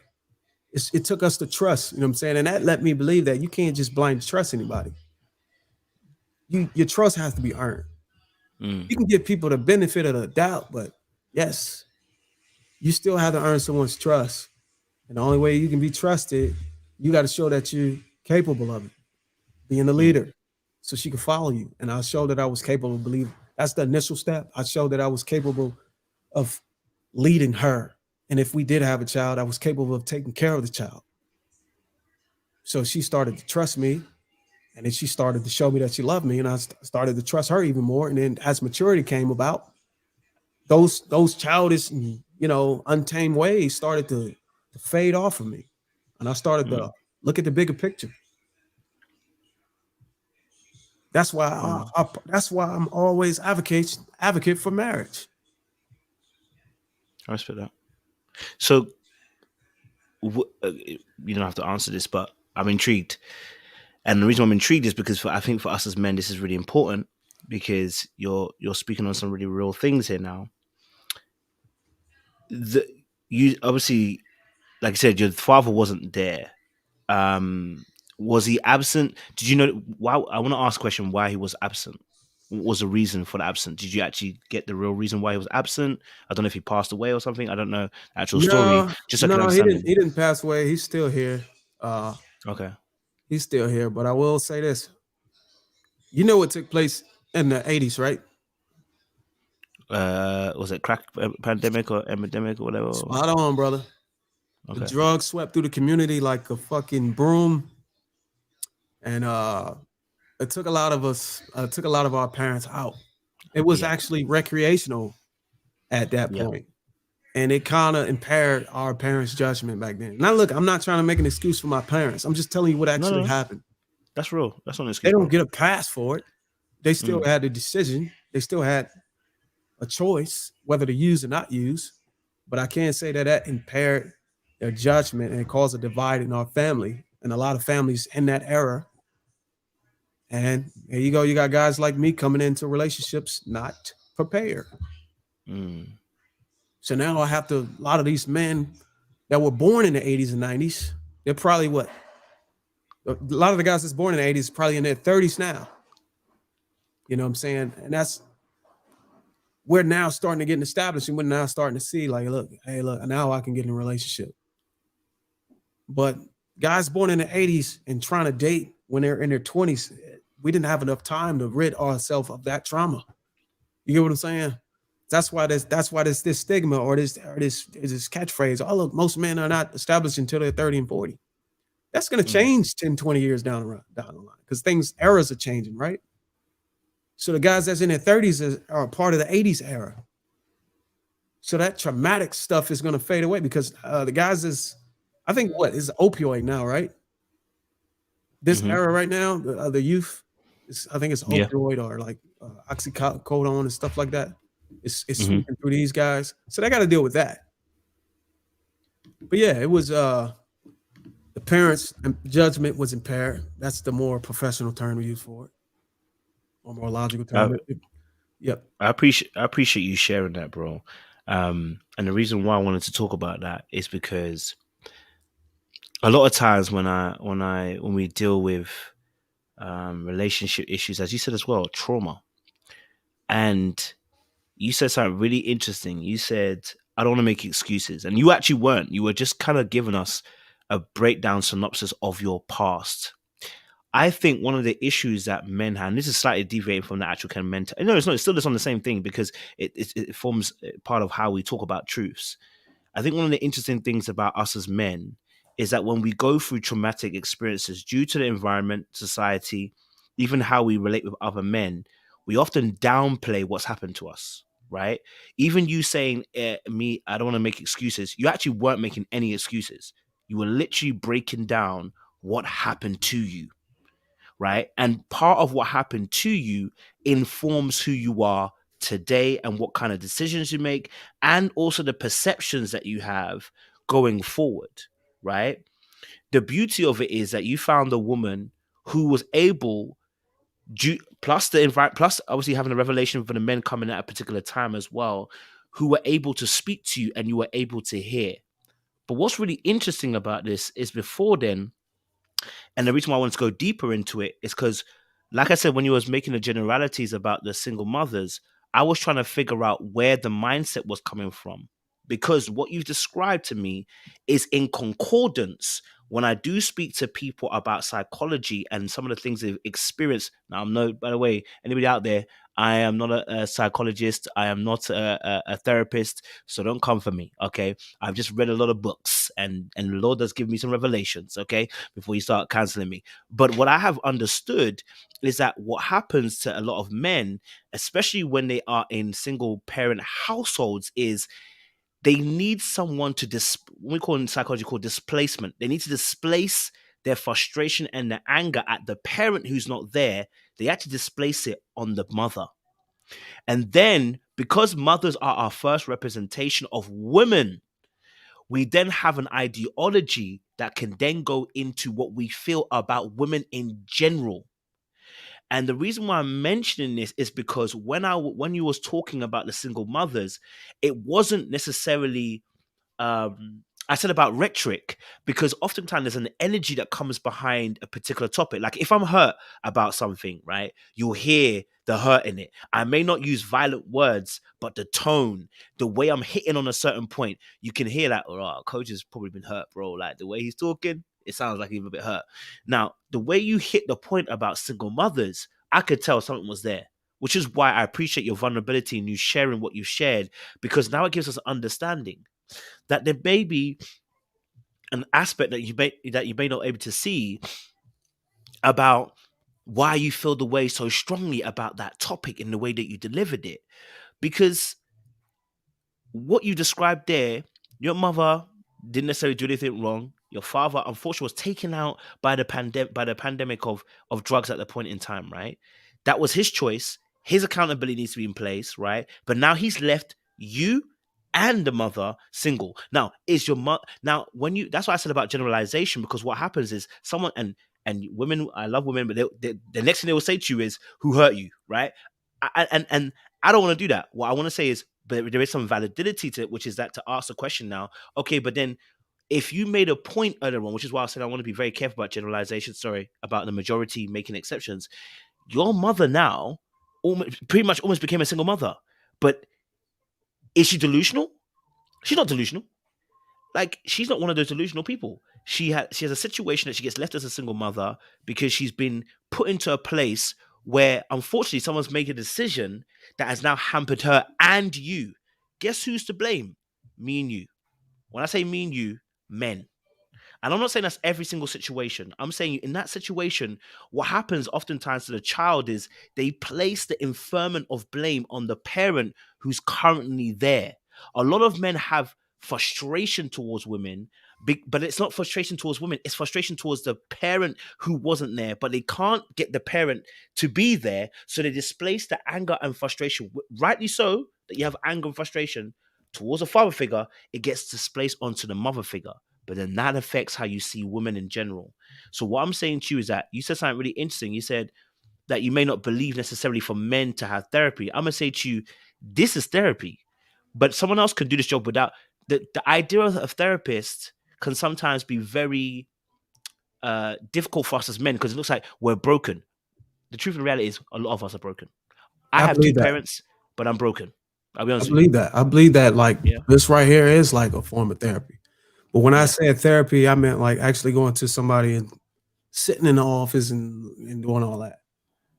That's why I said I think men need to be around a circle of men. We can call it therapy. Yeah, I agree with it. If it's something like this, or if it's something in the space where I can go and talk to my brothers, my elders and stuff that's trying to guide me out of my issues, what I'm saying, that actually know the way, then yes, I embrace that full-heartedly. And I'm glad you touched on that, because it's like you're able to connect some of the reasons why I think the way I think, and a lot of it is valid. Like I said, I'm gonna hold myself accountable, especially when I say these things that could trigger other people. I will say this: during the time when I was a young man, and this may be able to substantiate my point of why I say women are delusional, is because whenever I was a young man and I used to see men come in, some of these men were decent men that actually was willing to take care of us. And it was many of us. But my mother had these, what do you call it? Superficial, right? These superficial things about what she wanted out of a man, and she blew these guys off. So these guys didn't have a chance because they weren't in this ideal guy that she wanted. So when I say, like, look, man, like, these guys are willing to take care of another man's kids, but you want to have this criteria on this guy to where it's no way he can match that. That's where I call delusion. You know what I'm saying? I call like, look, that's totally unfair. This man is getting a bad deal already, because a lot of young kids are not going to be loyal to this guy anyways. But the fact that he's willing to go out here, like I said, I got big ups to any stepfather, any father that's willing to come in and take care of kids that's not his. That's a very hard thing to do. But whenever you go to a woman and you want to do these things, and she's like, oh no, you gotta be this, you gotta be that, and you gotta be that, and how much money? No, I don't want that. That's where I get triggered. I'll say that. That's where I get triggered. I'm like, yo, what, really? This brother's willing. I have a sister. She's that way. These guys are willing to come in and take care of all 4 of her kids and all 4 different baby daddies. Like, hey, are you nuts? Like, you lucky. But no, I'm beautiful. You know what I'm saying? I got this and that. I can get whatever man I want. Like, come on, man. And those are the women that I talk to. Like I said, it's my audience. That's what I got to deal with. Maybe as I grow a little further, you know what I'm saying, I'll be able to be faced with different, women with different mentalities and mindset. And I'm capable of still speaking to those type of women. So that's not up for question. So, like I said, man, I like another thing about me, man, I don't mind like giving you my background. I'm giving you an understanding of where I'm at today, how I got here. I think that all strengthens, who I am as a person. You know what I'm saying? It may not validate everything I say. I would actually have to substantiate those points. But for the most part, it'll give you a understanding of, like you said, you was able to actually walk back. It'll give you an understanding of who I am and where I came from. And a lot of the things that I'm saying, the reason why I got some of the resentment I have. So I've never been asked these questions. And I appreciate the questions because it allows me to like go back in time and, and see those things that I went through and actually appreciate where I am at today. So it's always good to be able to reminisce. You know what I mean? No, I appreciate that. And I can see the audience are responding to that as well in a positive manner. And I think this is the aspect of vulnerability that as men, we all need as well. And it helps not only men, but it also helps the women as well to see that we're actually human. You know what I mean? Because we often are in a place where we're literally in a place where we put on a brave face and we just kind of strap up our boots, so to speak, and just get on with it. But those wounds don't stop. And I would say this, I understand where you're coming from more now, right? So I think the important thing here is that when we're seeing, I think it's quite interesting, right? Because you mentioned about seeing your mother and her choices and seeing your sister and having her choices.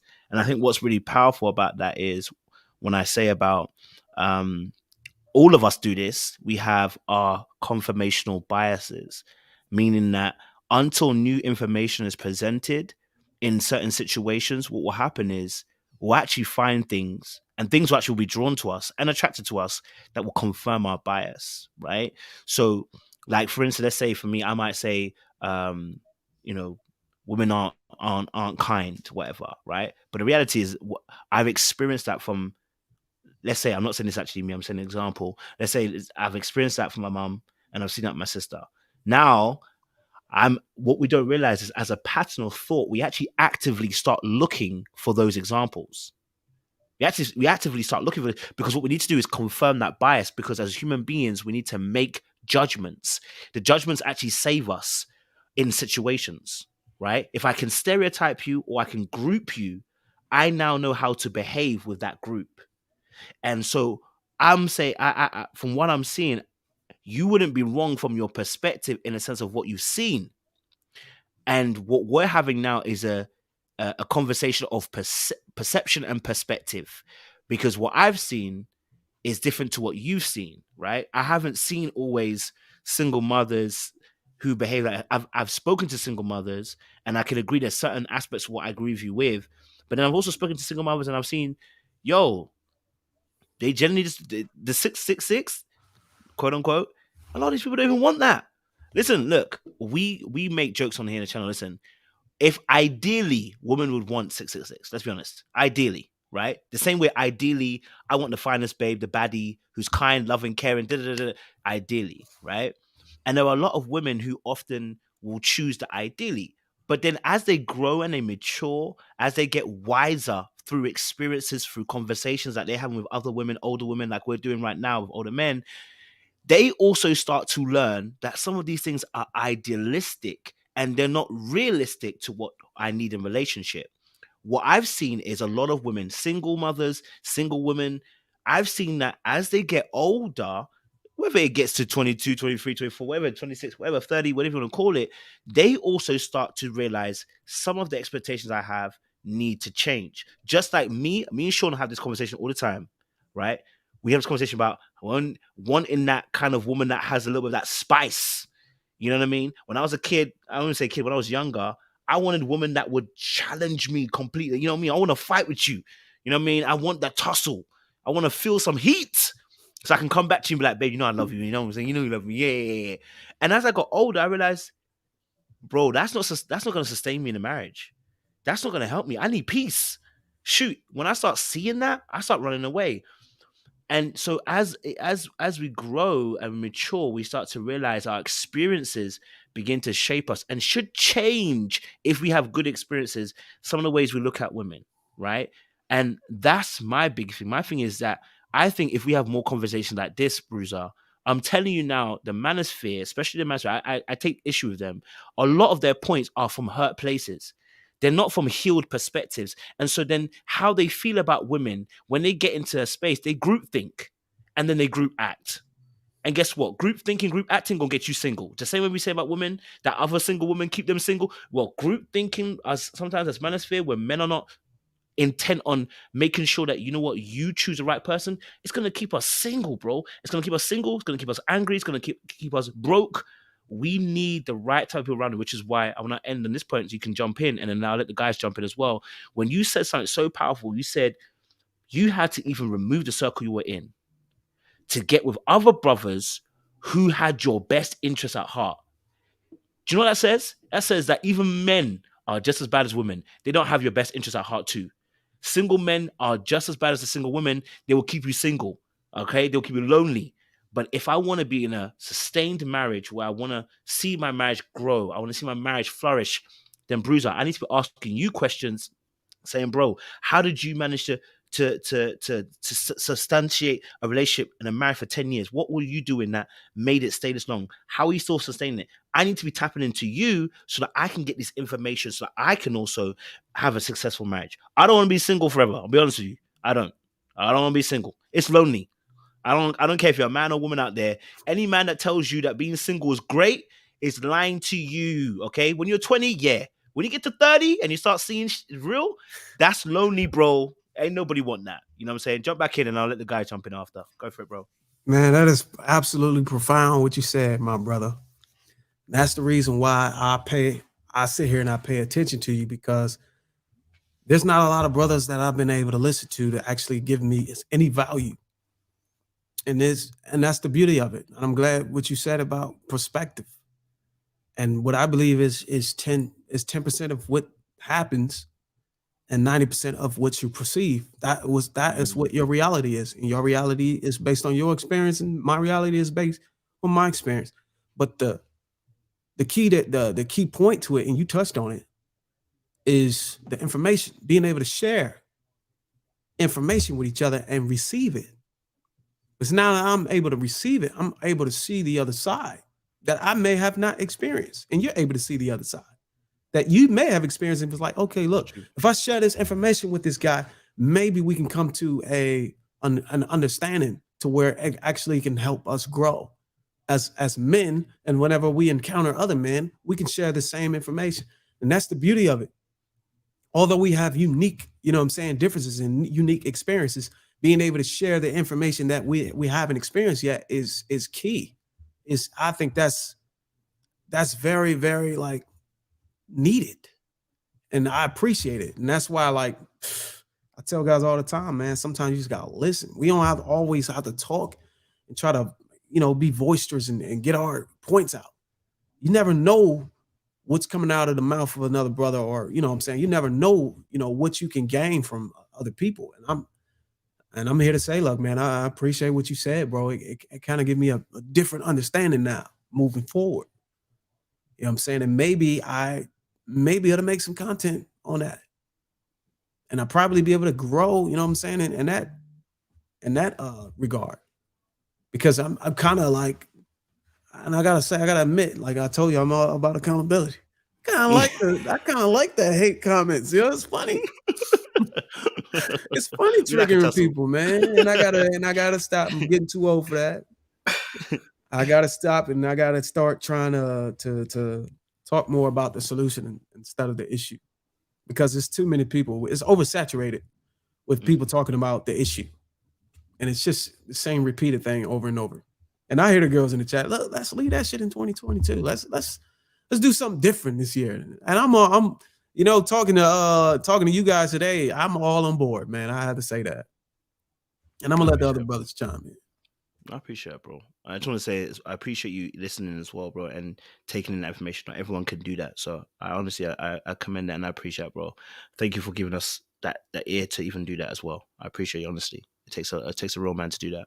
Sean, you opened your mic. Go for it. I know you want to jump in. Sorry. Yeah, no, I was going to say, you got a good constitution, my brother, because they were letting you have it to a certain extent, and some of it, was warranted, because you just as you admitted, and I appreciate the honesty, you were intentionally, just hitting some points that you knew were going to elicit a certain response. And look, from somebody that on here, sometimes I can be a little contentious myself.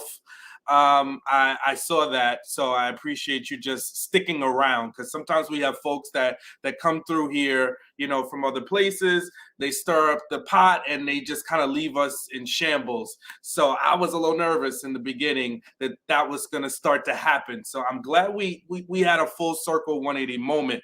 So I appreciate you for that. I appreciate you for listening, for allowing Kojo just to kind of get to some of the root causes, some of the things that you were talking about. So that I definitely appreciate.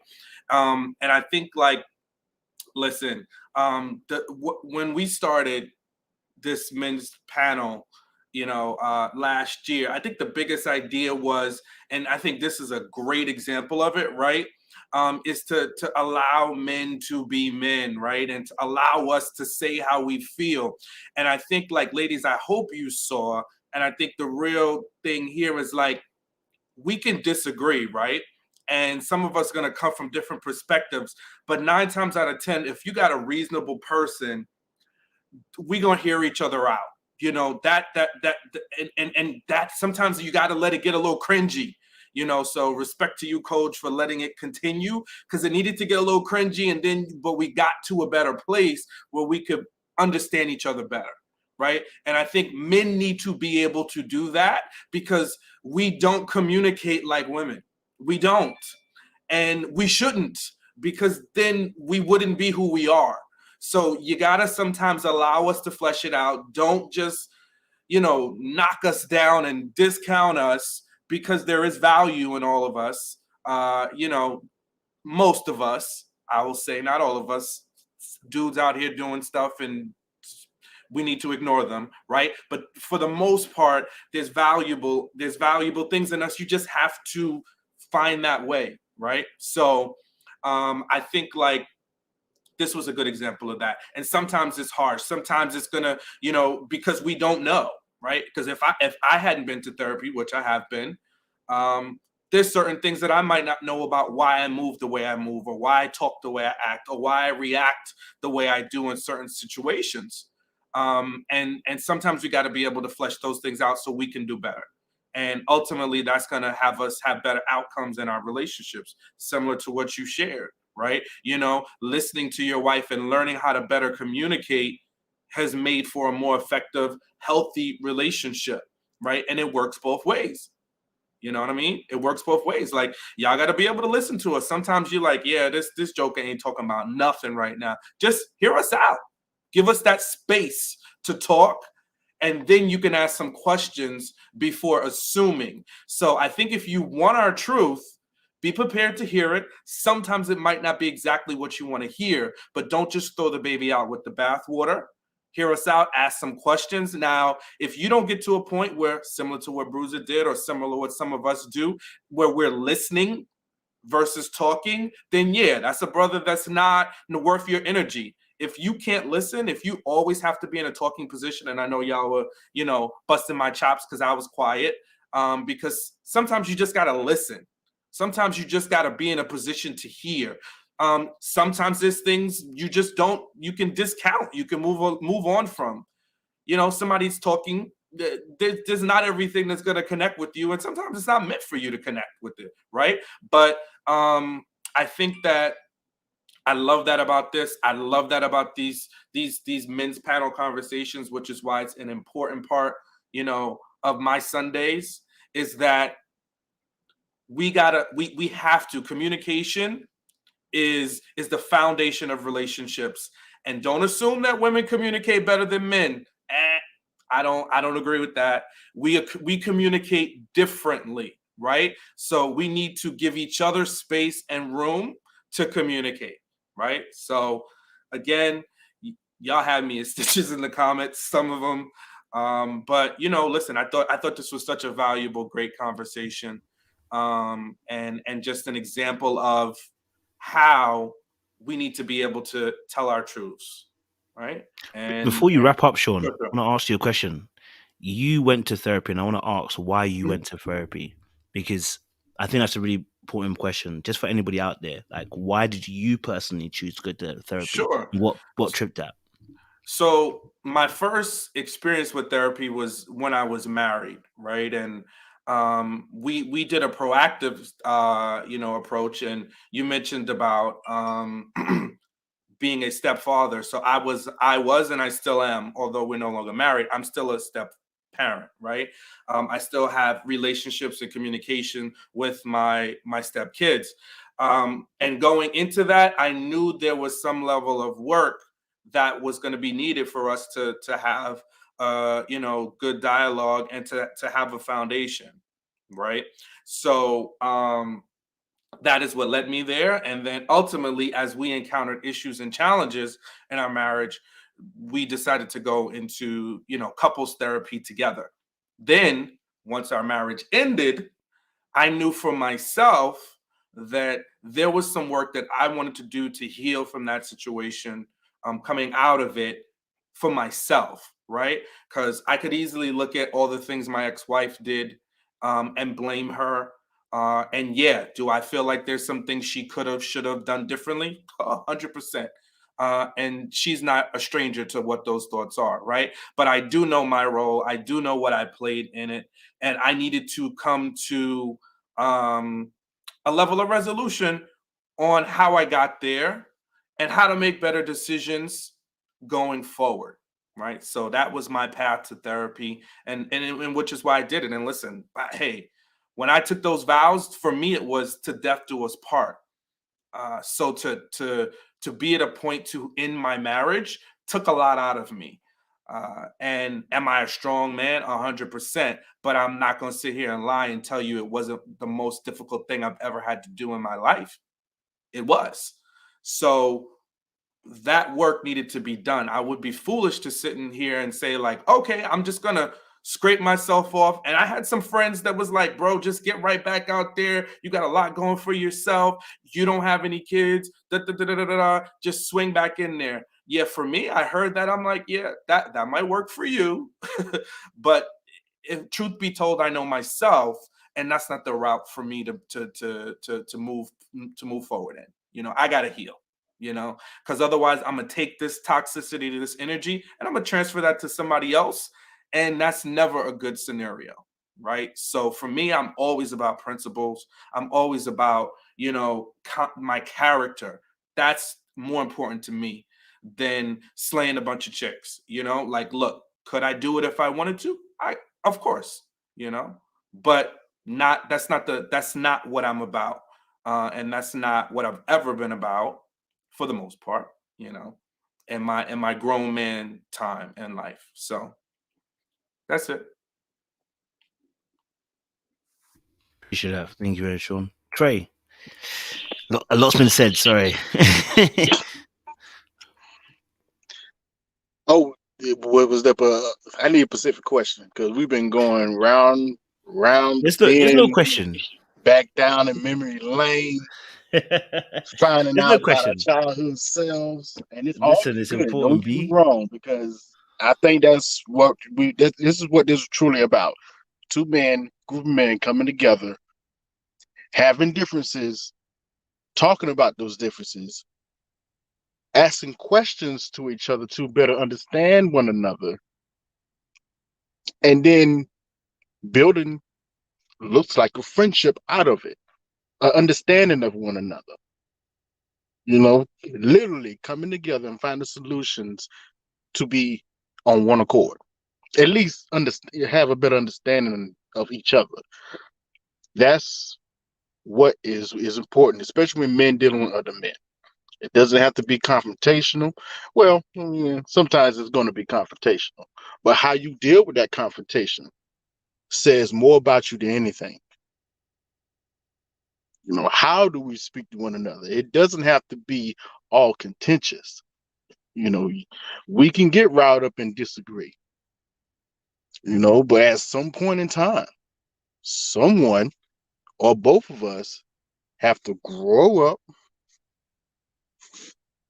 and actually talk to one another, understand, like, hey, bro, holler at me. What's going on? And Kojo tried to do that. He put out an olive branch. He wanted to truly get understanding where all of this was coming from, because it was coming from somewhere. We all saw it. And the more our brother spoke, the more Bruiser spoke, I got understanding, because it's interesting. His background seemed very similar, because mine was somewhat on the similar take. Same with the father. I had a dad. He was there, but he wasn't. If I had to say why I am who I am today, it had a lot to do with my mother and how she dealt with it. God bless her. Love her to death. That woman raised me. I have to give her all the credit. Well, not all of it. I had uncles. I had older cousins that I went to. I did have men around me that I can look at and be like, okay, you know what? Let me go talk to Uncle so-and-so. Let me go talk to my cousin. And then they put me up on game. Told me what was real, not what was fake out here. What was real, what really mattered. How to conduct yourself. It's how we grow. It's how we grow. I love that, Trey. So are you saying that you're identifying with some of the aspects that you heard with Bruiser? You're saying that you can identify. Yeah, some of it, especially when we was talking about his background. I went through something similar. My dad was doing drugs, on drugs, especially in the 90s, whatever, in and out of jail. I saw it. But I guess the weird thing to me, or at least what I took from it when I was younger, I don't really have any vitriol towards him. He's still my father. I still speak to him in a respectful manner. I call him Dad. Hey, Dad, what's up? What's going on? That's how it is, because that's how my mom kept it. That's how I was raised. It was weird, especially when I got older. I always wondered, or I used to see, like, sometimes some women would, especially with the man acting like that, they would talk down in front of their kids about their father, whatever. Never saw my mom do that, especially when we was younger. It was always, no, that's still your dad, that's still your father. You treat him with respect. You talk to him with respect. So, that's what I was taught.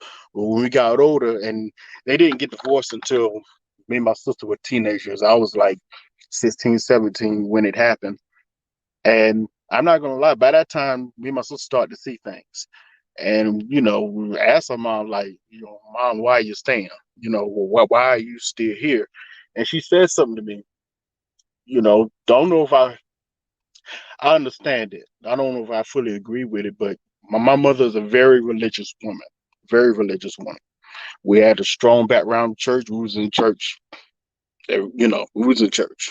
When she said something, she was like, there was plenty of times when I thought it was time to go, but God told me, no, now is not the time. I will let you know when it's time to go. And she said one day, spoke to her, it's time. And we was at a point where we was old enough to make our own decisions. She told us, like, hey, y'all are getting up in age. Y'all understand the world. We taught you the world. If you would like to stay here with your father, that's your choice. But it's time for me to go. You know, we understood what was happening. You know. Well, I left my mom, so hey, we out. That. It shouldn't be funny, but that was a funny day. That was a funny day.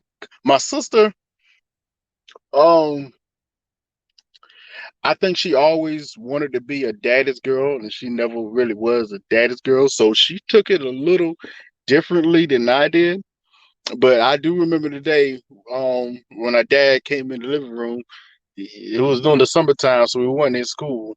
He sat on the end of the coffee table. He was like, yeah, so your mama leaving. Okay, so I just wanted to know whether you gonna go with her or not. And my sister was like, "Hell yeah, you understand?" It was all extra. He was kind of shocked, took it back, like, "Woo."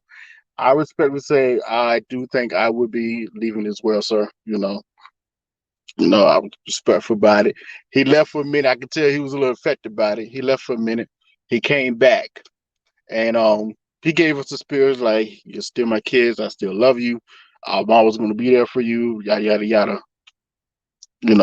I heard it, but I've always been the person. I hear what you say. I take what you say at face value. Your actions will prove your words. Your actions will always prove your words. So I hear you out. I will always hear you out. But what you do will always show who you are at the end of the day. And my dad, he is who he is. Show who he was. Do I wish it could have been better or more closer? Of course. I'm still open to it, but I am to the point where, I'm not going to be always the one trying to walk through the door. I will stand at the door for you, but you gotta walk in through me. It's got to be a two-way street. So, but I'm here. I'm not breaking my back, but I'm here.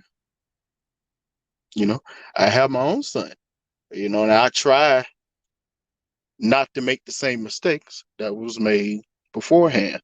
We talk pretty constantly. Even I'm pretty much in Sean's boat too. I'm a divorcee. We was married for about 5-6 years. But I always made it a point to whatever happens, me and my son gonna have that communication. He calls me pretty constantly. Always FaceTime me about something going on, and that's the good thing. I don't. It's be small. It's important to him, but it's always something small as a kid thing. But it was important enough. He wanted to call and talk to me about it. That's what's important to me. He wants to call and talk to me about it. Hey, Pop, hey, Dad, let me tell you what's happening. What do you think about this? I need help on this or whatever. That's what's important. That bond, that relationship. Can I ask a question? How does that feel being in that position? Because I think what you're describing now is powerful. Feel. Then and their emotions. Ew. And your son calls you and says, "Hey, Dad, I want to talk." Like, how does that feel from your that perspective? feels, that's just great. Hey, man, what's up? He tries to talk to me like he's my friend. I'm your daddy boy. I'm not your friend, but you can always talk to me. I keep that line. I keep that line. You can talk to me. I want you to talk to me. Come to me when you have an issue. Your mother is there. Go to your mother. What did your mama say? Whatever issues me and his mother ever had, I've always been, and maybe because I saw my mom do this, I noticed I started to do it. I was always very careful of how I talked to him around his mother, what I said about his mother, because that's still his mother, and he will respect her as his mother. So I've always been very conscious about that. What happened to me and his mother, there was faults on both sides of that.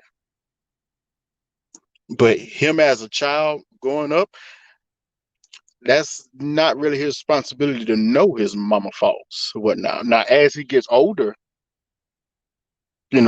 teenage and adult, we may have to start having adult conversations about really what's happening.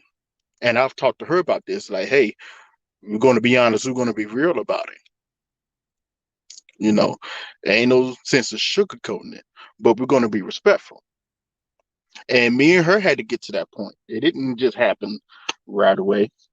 We had to get to that point. It wasn't kumbaya the whole time doing the voice at all. At all. Kumbaya. I was kumbaya because it was like, okay, it's end of the road. We all know the song, end of the road. But women go through things a little differently than we do. I can tell that there was some point where she said it was over, but in the back of her mind, it was like, but I know our problems. I know what my issues were in it.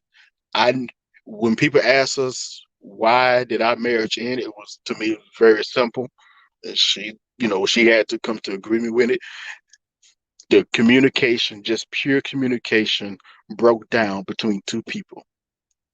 When two people don't talk, when two people can't conversate, when two people can't come together just to discuss even simple things, we pretty much know what's going to happen after that. Nothing good. Even when you're just not communicating, it's just literally not really saying nothing to one another. And there was reasons for it. We was, it was my late 20s, so I can still say we was a young couple married, but we a young couple married, both in the military, deployments separately at different times. Yeah, that's tough. I know Bruiser know I'm talking about. That's tough on the marriage. It's tough on the relationship. And then you come home, try to readjust to one another, and nobody's speaking. And then we did have a parent in our household, not mine. No, we ain't playing that. My mom ain't play that. But we had a parent in the household. Yeah, difficult.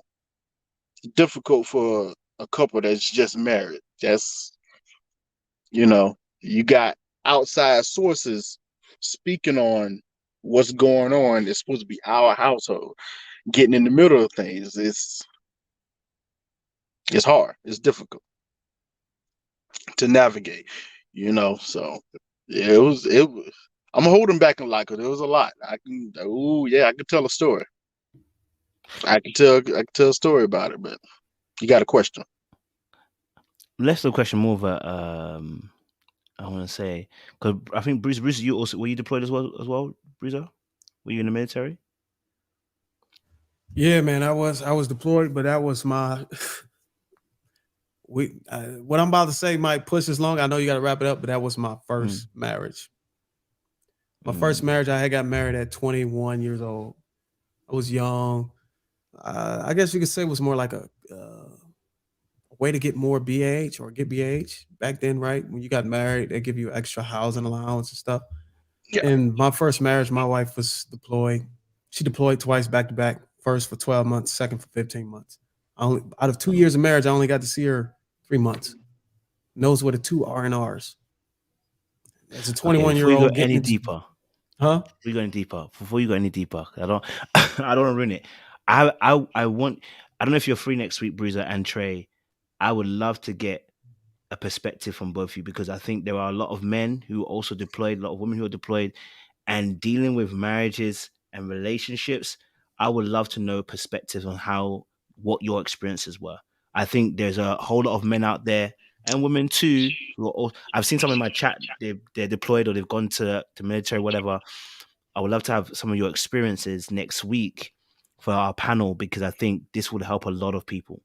You know what I mean? I think you two could share some light on some stuff that would really help a lot of people. And the fact that both of you are here this week tells me I need to keep you for next week as well. Bruce, are you free next week? Yeah, I'm free. Beautiful time. Sunday, I'll be free. What time Sunday? We're going to do a little bit earlier. I was meant to do it at 5 p.m. EST. But but That's fine. I was That's fine tired. with me. I was tired. So 5 p.m. EST. I'm gonna get your deal. Once we finish live, I'll get your details so we can chop it up again for next week, because there's gonna be some real stuff that we need to talk about, as well. Trey, I appreciate you sharing your vulnerability and what you've gone through. Next week we'll get more of your story as well. Bruiser, too, next week we'll get more of your story as well, and we'll get deeper and we can learn some stuff. I want to be able to learn as well. Sean, I'm gonna let you do what you do best, because I know I've gone slightly over the time. Give us the wrap up, give us the benediction, and you know what it be. You know what I mean? Yeah, I'm gonna do my best with this. Y'all are next level in these comments tonight. I have been diligently taking my notes, okay, so that I can do our great discussion that we had here tonight. Some great service. All right. So first, we're gonna start out with our heated topic that's going to keep going, right? Men, women, and attraction, right? So listen, the point, I don't think I'm gonna speak for Kojo. Look, we ain't changing. It's not changing. Listen, if you ain't attracted to a man, if you ain't attracted to me, you can let me be, okay? Because ultimately, at the end of the day, I don't want to hear about it. I don't want to hear what you think my shortcomings were. I don't want to hear, and no man wants to hear about how you felt like you did them a favor, and it's the nerve of them to do X, Y, and Z. If you don't want me, if you had an issue with my crooked tooth from the beginning, then move along, find somebody else, okay? So listen, that's that, and I don't think we're going to move on that. When we talked about respect and that scenario, right, that challenge, listen, what are we willing to risk for relationships, right? What are we willing to risk? Is it about being right, or is it about having a successful relationship? Right?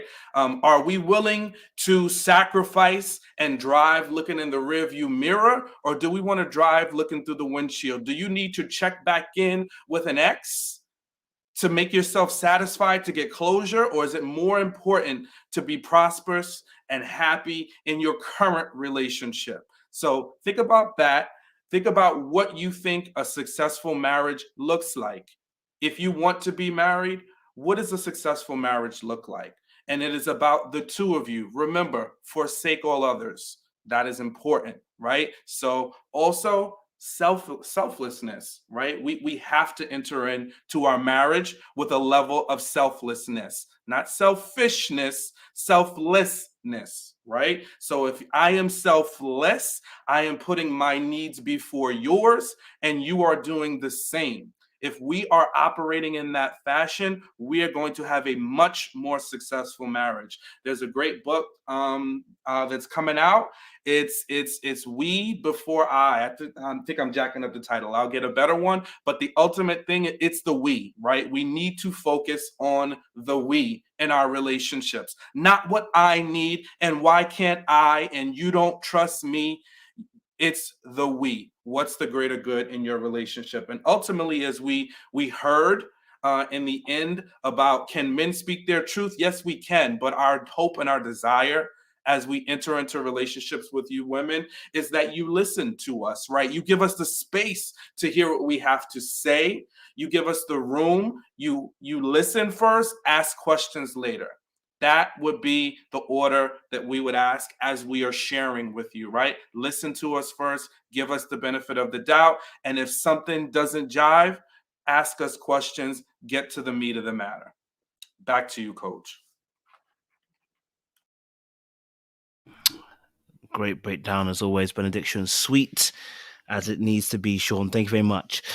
Listen, audience, it's been an amazing conversation. Listen, you know what? We've had so many different components of this conversation, and I've really enjoyed it with different perspectives. It's really important as well to have on this channel, so that we actually can get a holistic viewpoint on different topics. And actually, we've got something hopefully coming next week as well for you guys, which will really be inspiring and helpful to learn from as well. I'm looking forward to hearing from Trey and Bruce as well, and taking more of a backseat and just kind of listening, just taking in some of the experiences. This is how I learn, and I think this is how most people can really learn. It's by hearing testimonies of other people and what they've been through, and taking the wisdom and experience from that. So once again, as well, Bruiser and Trey, I want to really appreciate you as men being vulnerable. I know it's not easy to do that, especially on a social media app as well called YouTube.